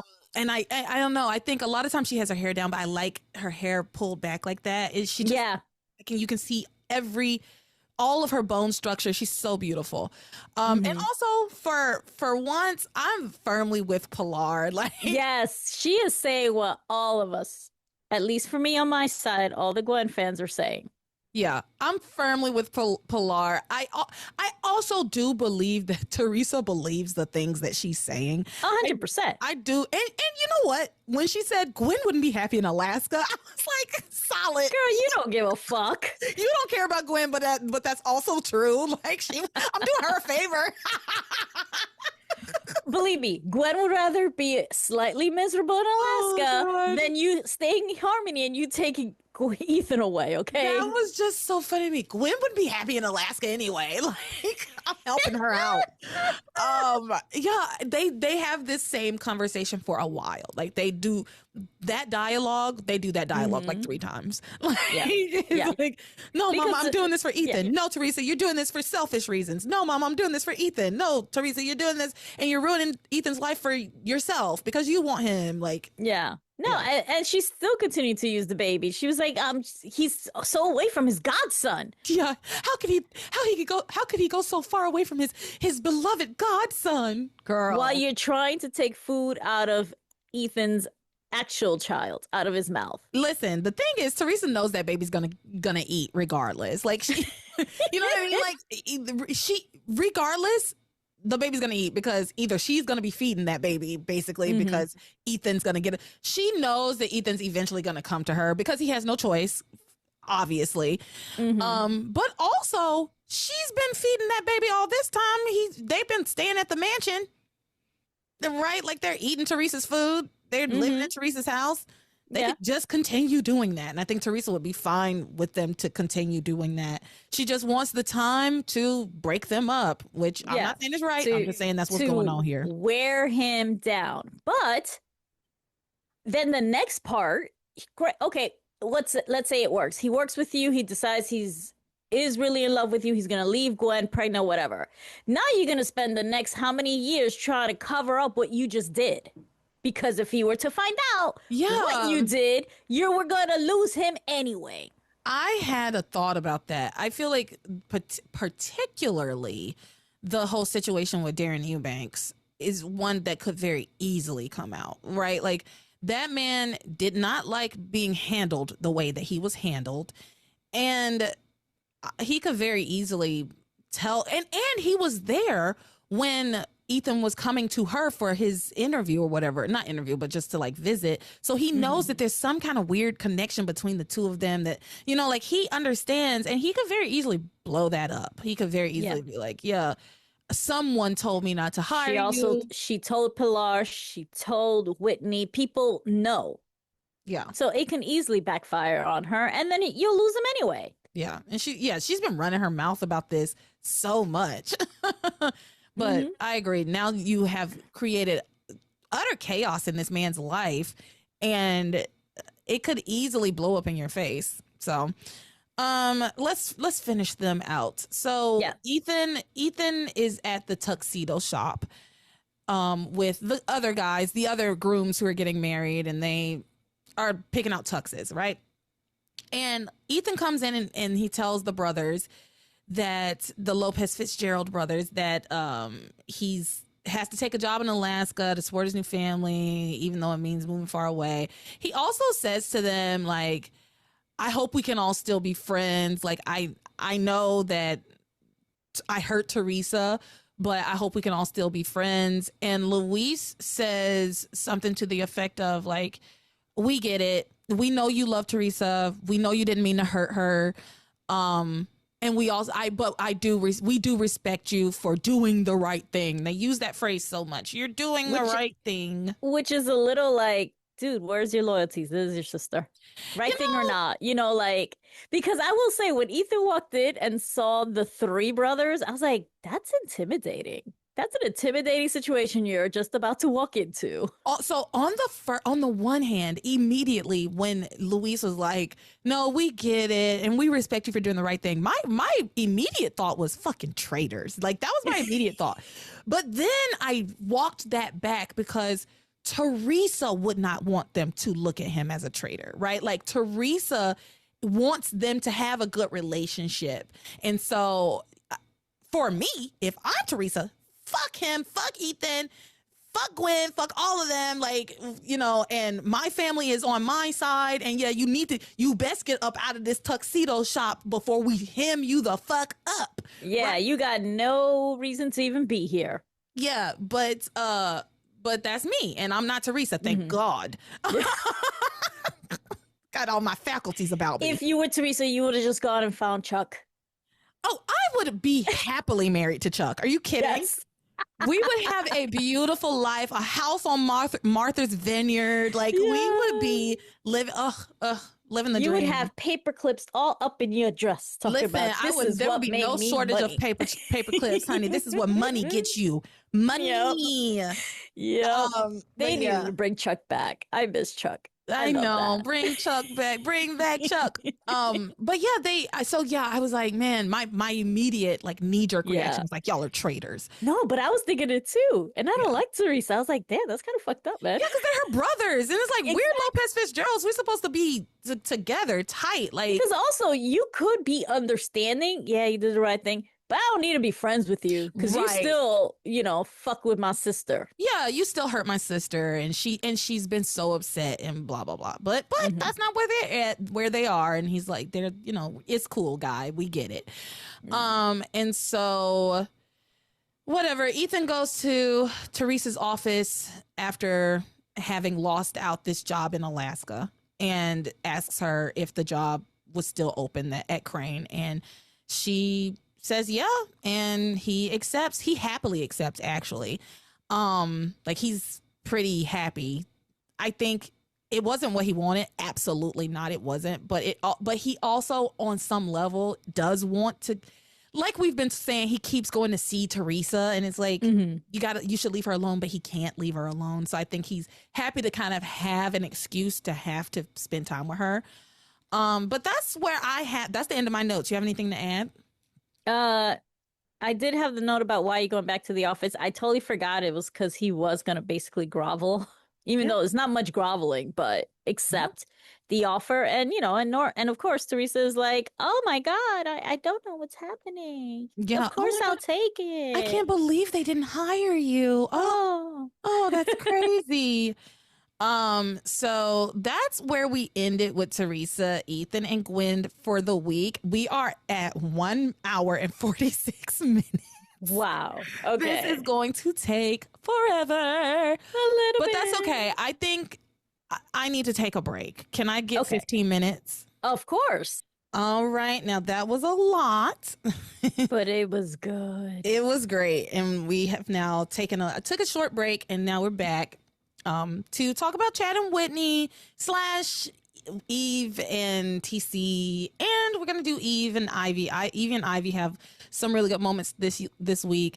I wish I had gotten a clip. I didn't pull a clip because there wasn't anything really happening with Ivy and Eve, but it was good. So we'll discuss. So Chad, and let's talk about what's going on with Chad and Whitney. We've already talked about the fact that they went to the mansion and discussed all of that stuff with Ethan and Theresa. And basically they just talk about what's going on with them and that they're hoping that their love will work out and blah, blah, blah. Nothing of note really happened. Nothing of note really happens between Chad and Whitney besides the fact that it really did feel like it was just to help prop Theresa and Ethan and Gwen's storyline. Yeah.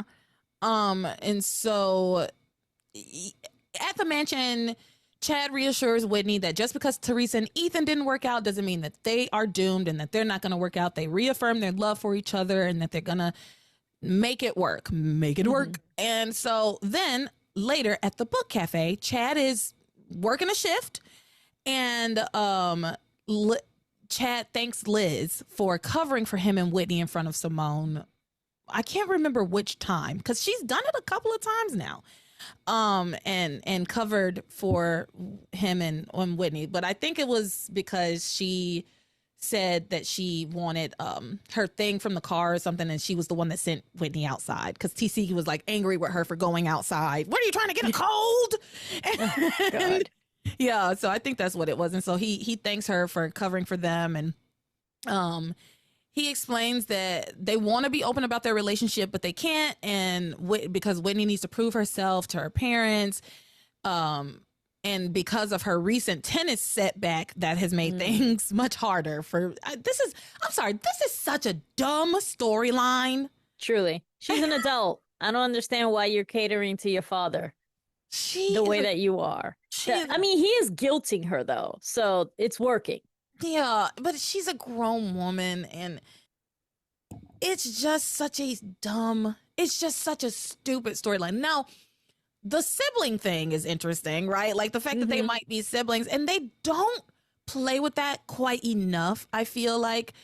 And not that I like incest or anything like that, but it's a little bit more interesting than this like ridiculous plan that they have.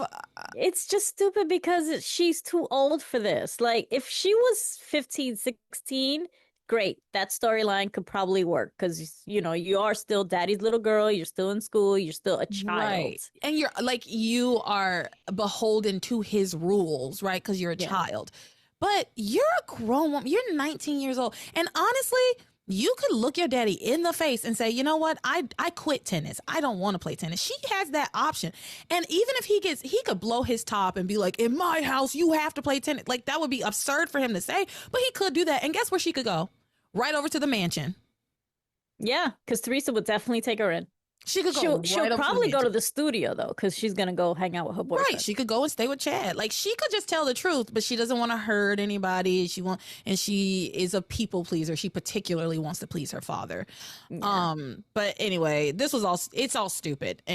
But like, is this bringing in money? This tennis career? Like, is she winning money? I think so. I do think that what they're trying to make us believe about Whitney is that she is on the pro tennis circuit. So yes, if she is on the pro tennis circuit, every time she wins a match, she gets money. She might also get money for not winning, right? Like, not a match, but just like a tournament, playing, yeah. Like when she plays tournaments and stuff. If she wins money. And I think in tennis, in tennis, when you get to a certain round in a lot of those tournaments, you still get money. You just don't get as much money as the winner does. Okay. There's like millions of dollars. Those tournaments pay millions of dollars. Oh, wow. I think the U.S. Open, I'm going to look at the prize money for the U.S. Open. U.S. Open singles prize money 2025. Yeah, $5 million. Oh, my God. Yeah. Girl, if you're making obviously not that kind because she didn't win the Open just yet, but she's making bank. Move out. You have money. Unless your father's taking all of your money, like you're some child star or something. Like the winner of the U.S. Open gets $5 million. The runner-up gets 2.5. Semifinalists get 1.26. Quarterfinalists get 660,000. Round of 16, 400,000. Third round, 237,000. Second round of 64, 154,000. First round, $110,000. So even if she's out, if she makes it to the U.S. Open, say, and she's out in the first round, she still would get $110,000. Oh my God! Someone give me a racket. Right? I don't even mind going out first round. Give me a racket. Let me get these knees together now. Yeah. Let me, yes. But yeah, so yeah, she has a tennis career. The way that they're trying to make us believe that she has a tennis career on the pro circuit and that she's doing these big tournaments, she would be making money. Okay. So maybe obviously the U.S. Open is a grand slam, so obviously the prize money is huge. But they're talking like she's doing really big tournaments, right? Mm-hmm. And they all do offer large prize money. So yeah. So even the fact that she lost the last one horribly, she still got money. Yeah. She still got some bills. She should be fine. She should actually be fine if we think about it. But in fact, she should be moving out of her parents' house at this point. Why are you still having a room there? Yeah. So, sorry, we're talking about Whitney, not even in this. So Chad's having this conversation with Liz saying, thank you for covering for us. And thanks for not telling Simone or whatever. And TC and Simone overhear the tail end of that. They interrupt this conversation and say, tell Simone what? What doesn't Simone know? Or some shit like that. And who's Simone?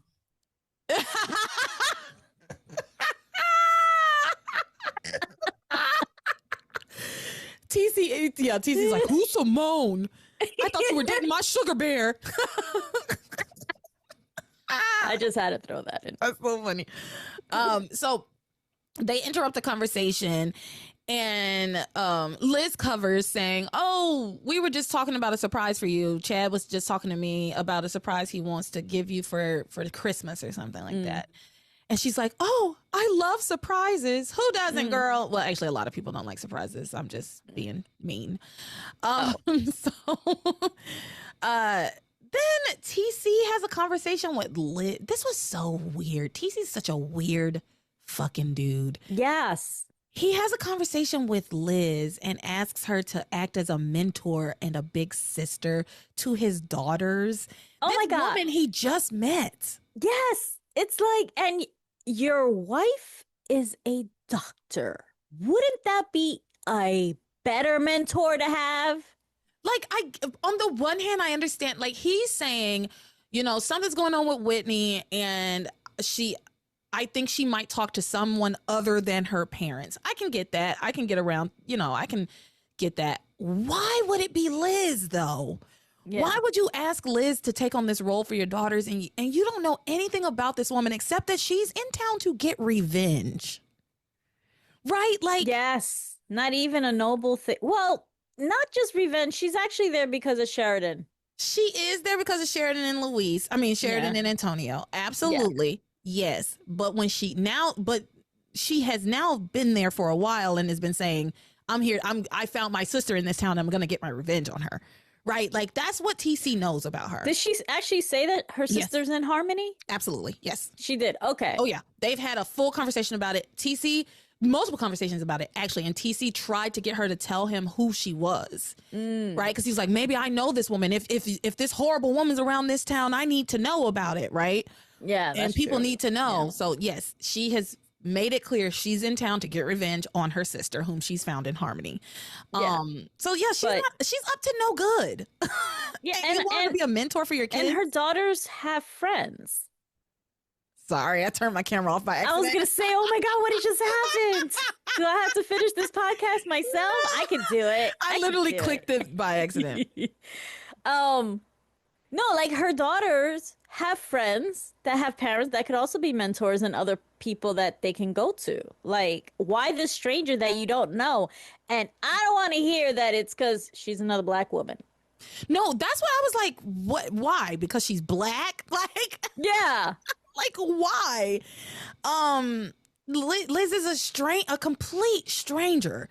Yeah, but he's been letting her live supposed to be very, Grace is supposed to be wholesome, Pilar, and and these are people that Simone and Whitney circles around. Yeah, they know them, so yeah, it's just it was just a weird request. Hell, send them to Father Lonigan. Yeah, right.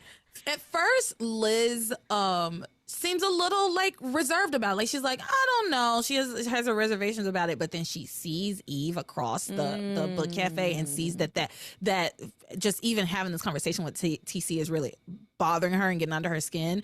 And so she happily accepts. She's like, of course, TC, I'll be happy to act as a mentor to your girls. And yeah. So Eve arrives. She's clearly uncomfortable with Liz doing this mentorship with her daughters, right? She and TC have a conversation wherein TC says, yeah, I asked Liz because something has been off about Whitney for a while, and maybe Liz can find out what it is. And then he's like, I wonder where, he starts thinking about, like, where was Whitney that night before her match? Perhaps a boy could be involved.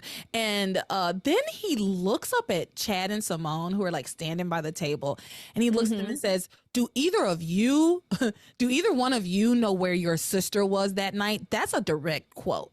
And I feel like I really hope this was deliberate writing, because saying like, yeah, these three are siblings, because he looks at the two of them and says, do either of you know where your sister was that night? And obviously he's talking about Simone's sister, but the way it's worded makes it sound like Chad is their brother as well, right? Which he is. He is. At this point, it's canon that Chad is a Crane. Yes, he's a Crane, but he is also a Russell. Or not a Russell. Yeah. Whatever Eve's maiden name is. Williams? No, because that's What's Liz's last name? Is it Williams? No, maybe. Liz. Liz. Because I imagine that's what Eve's maiden name is. I don't know what Liz's last name is. I think Eve is Williams. Maybe it is Williams. I don't remember. Like, for some reason that name's sticking out, and I can't think who else has it in harmony, but it must be, because Ivy is Winthrop, so. Yeah, I don't know. So, the Chad and Simone shake their head no. We don't know anything about some boy or whatever where Whitney was that night. Both of them lying, obviously. Yeah, they both look guilty because they both. And the thing is, Simone knows that she was with Chad, and of course, Chad is like, she was with me, right? But Simone then can't act like she knows that it's with Chad. Like, it's crazy. It's crazy. Yeah, exactly. So TC then steps away. Liz confronts Eve very smugly, saying that TC asked for her help, and then Eve warns her to stay away from her husband, her daughters, and her family. And Liz very coldly replies, I am your family, sis. I loved that. I am your family, sis. And then she tells her, you know, I'm back. I'm here to repay you for all the pain and suffering that you caused me in our past. We get that same, we get that same like clip of Eve of Eve acting like a drug addict and saying like, come on, girl, let's go party. I got something that's gonna make you feel so good. Yeah, whatever. It is what it is. I'm not gonna show y'all that, but anyway, like, you get the point. If you want to, right? Yeah. Go find it if you want to. It's somewhere in 871 through 875. Yeah. And so privately, Eve talks to TC away from Liz, and she expresses concern to him about involving Liz in their private family matters. She tells him that she's worried about the fact that the girls might get attached to her and then she's just going to leave town because she's only there for Antonio and Sheridan's wedding. And I mean, once Antonio drops dead, what is there for her in this town, basically? But TC senses that there's a deeper problem that Eve has with Liz, and he questions her about it. And I do have that clip. So here we go. Sweetheart, I get the feeling that you're anxious for Liz to leave Harmony. Okay, honey. We have just recently met Liz. Exactly. And you have invited her into our home and into our family as if she is a trusted relative. Sweetheart, I know she's not a family member in a formal sense, but, I mean, the first time I met this lady, I got a really good vibe about her. I mean, I really feel connected to her. Maybe it's because she understands me. She understands the girls, you. I mean, don't you think so? It's because she black. Exactly. I don't know. Well, honey, the girls have told me how they felt about her. They seem to trust her. They seem to like her. And I think that she'll be a wonderful influence on the girls while she's here. What makes you think if you ask me, I hope she stays here forever. Maybe I will. Or maybe I'll just stay long enough to repay Eve for all the pain and suffering she put me through all those years ago. You go, Liz. Oh my, that was Christmas music. Yeah, no, it's almost Christmas. Did they just have Thanksgiving in the house? They turned the day over. So it was Thanksgiving and then they turned the day over and we went into Christmas mode. Like, we're having, everybody's having Christmas weddings. Yeah, okay. Wow. Yeah, it's crazy. I forget how things just turn around because the days last so freaking long. Some days but last forever. These days turned around like within like 2 or 3 episodes. They had to turn them over so fast because they gave us an actual date, right? Thanksgiving is a specific date that everybody knows when it is. So they did the same thing with Halloween, right? Like they gave us a specific date. Now the thing about Halloween is they had all of those episodes, like that day was Halloween. But once they were done with it, they turned it over and they very quickly got us to Thanksgiving. And they are doing the same thing here. They did Thanksgiving and they're very quickly pushing us into Christmas time. So yeah, there was Christmas music playing through all the clips in the book cafe. While TC and Liz and Simone and Chad were like having their conversation, it was, so this is Christmas. I hate that song. Really? I cannot stand that Christmas song. It's like one of the Christmas songs I really, really cannot stand. No. I don't know why. It's just, I don't know. It feels sad. It's not a whatever. I don't like that song. It doesn't make me feel like, it doesn't put me in the holiday spirit. Yeah. So anyway, yeah, that happened, and I'm on Eve's side. I'm on Eve's side. Yes. You've invited this random woman into our home for no reason, and then you're saying that you feel a connection to her. You felt a connection to her the very first time you met her. Like, that's love language. Like, what are you talking about? Exactly. Why have you invited some random other woman into our home, and now you're like trying to give her my motherly duties? Yes, and put her in my. She could be a child molester. She sure could.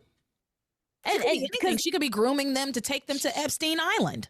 Exactly. Yeah. Maybe put them in the prostitution circuit. Yeah, it's very weird. It's a very weird thing for a grown woman to show up in a town and then attach herself to 2 teenage girls. Yeah, that is actually really strange. Yeah, it's a very weird thing to do. And she did that before she even realized that Eve was their mother. Yeah. So.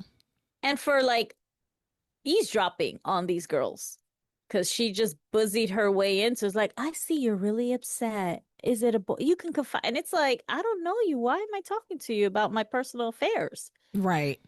Yeah. So that's pretty much all there was for the quote Chad and Whitney type stuff this week. And then there's a little so we can go further into some of the TC and Eve stuff. It's more Eve and Ivy though. It's not really. So I'm going to move on to troubled marriages. We've already kind of talked about it here.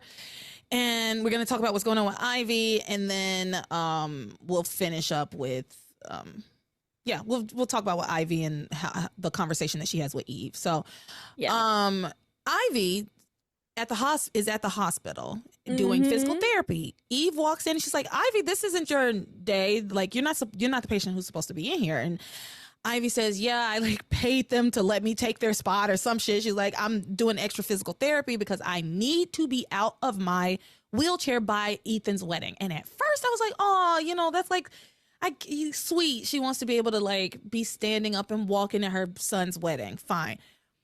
Then she says, I have to dance with Sam at Ethan's wedding. This is all about Sam. Of course it is. Yeah. But it was really nice to see Ivy at eye level again. Yeah, standing up. Missed it. Like when I first saw her, I was like, wow, it's so different and weird to be able to see her at eye level with everyone else instead of her in a chair looking down, constantly doing wheelies. Yeah. And so they exchange a few words or what have you. Eve tells her like it's virtually impossible for you to be walking by the day after tomorrow, but knock yourself out, girl. Yeah. he's like it's not gonna happen, but maybe it will, so keep going. And then Eve makes like an impassioned speech about like, why are you really shouldn't be continuing to try to break up Grace and Sam because Ivy talks about how she needs to dance with Sam at the wedding or whatever. Yeah. And it's clear that Eve is not talking about Ivy and Sam and Grace. She's really talking about herself. Like, why would somebody try to break up a happy marriage? And why would somebody try to, two happy people come in and just throw so much chaos into their lives? And, and it's obvious that she's not talking about them. She's talking about herself. Yeah. Because Liz is also dropping like a bit of hints about how she really likes TC. Oh yeah. She's I think she's looking for any angle to hurt Eve, and I think one of the angles she's willing to try is to steal TC away from her. I think she thinks she can steal TC from her, and I think she wouldn't mind stealing TC from her, right? Like she does like him as well, but I think the primary motive is to ruin Eve's life. So taking TC from her would be the added bonus. And she thinks he's a catch. Yeah, exactly. She even says, you really stepped up in the world when you married him. I'm like, ugh. Yeah. Okay. Oh, girl. I mean, Liz's priorities are so askew considering she is a business owner. She owns a plane. She's seen his anger management issues and still thinks he's a catch. She smiled at it. She was like, when he was going off on Whitney and then Eve like stepped up to protect her daughter from him, she looked and was like smiling. And I feel like she should have been mortified. She should have been mortified. Like, I got to deal with this man to try to get my revenge on my sister. Yeah, especially when your biggest complaint is that Eve left you in a home where apparently this is probably what was happening. Yeah, right. She was, yeah.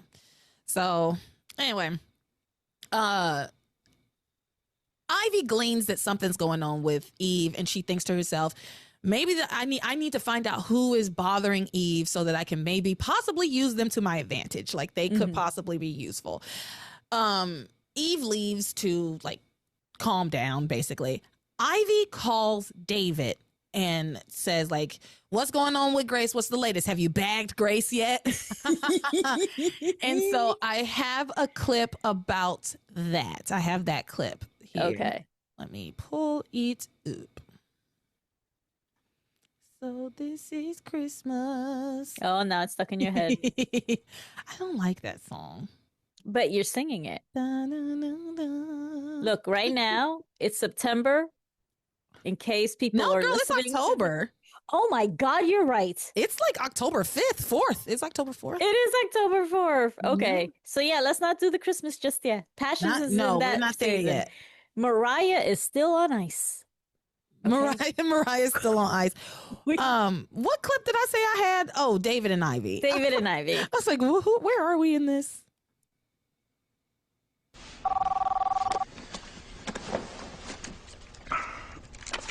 Hello? Well, what's the latest with Grace? Have you bagged her yet?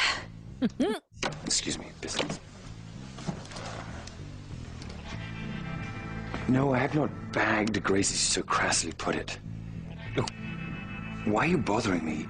Isn't your son getting married soon?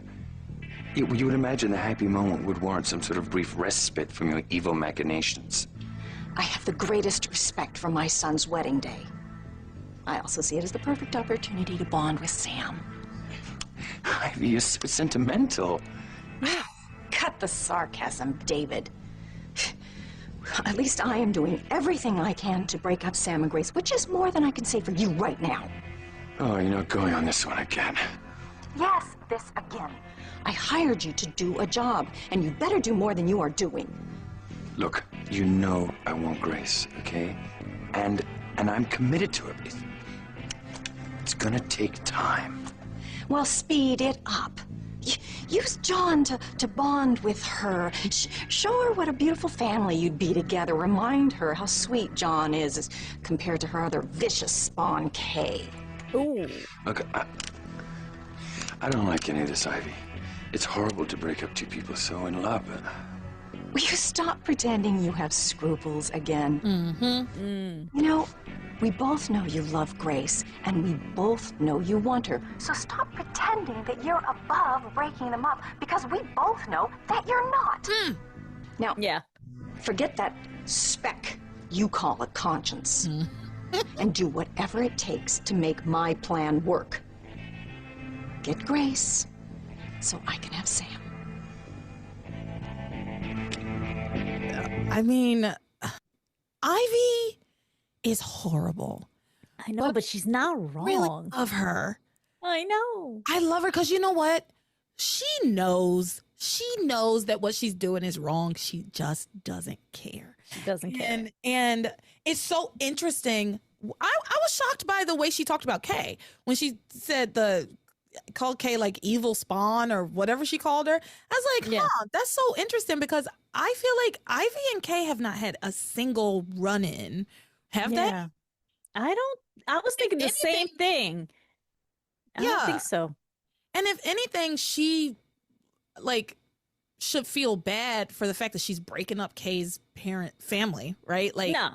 I know. Ivy doesn't feel bad about any of that. It's weird that she had such a negative opinion of Kay. I've never seen them interact.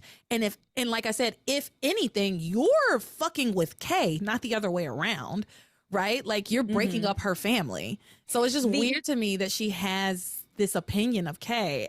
The only thing I can think of is that through David, she's hearing about Kay's behavior. Yeah, maybe. Yeah. Yeah. And even maybe through Sam. Maybe Sam has mentioned it.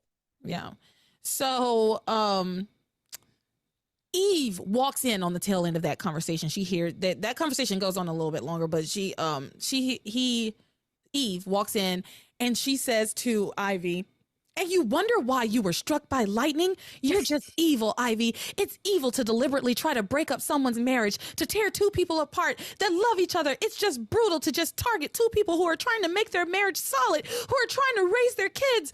And then for some reason, or some person from their past to just come in and threaten it all just for their own selfish serving reasons, and just not to give a damn about the innocent people that are going to be hurt. It's so wrong. It's not right. And she started going off. And this is actually when Ivy notices that Eve is like unusually agitated, and she deduces that Eve is more worried about her own marriage than she is about Sam and Grace's. Yeah. And says, somebody must be threatening Eve's marriage or whatever.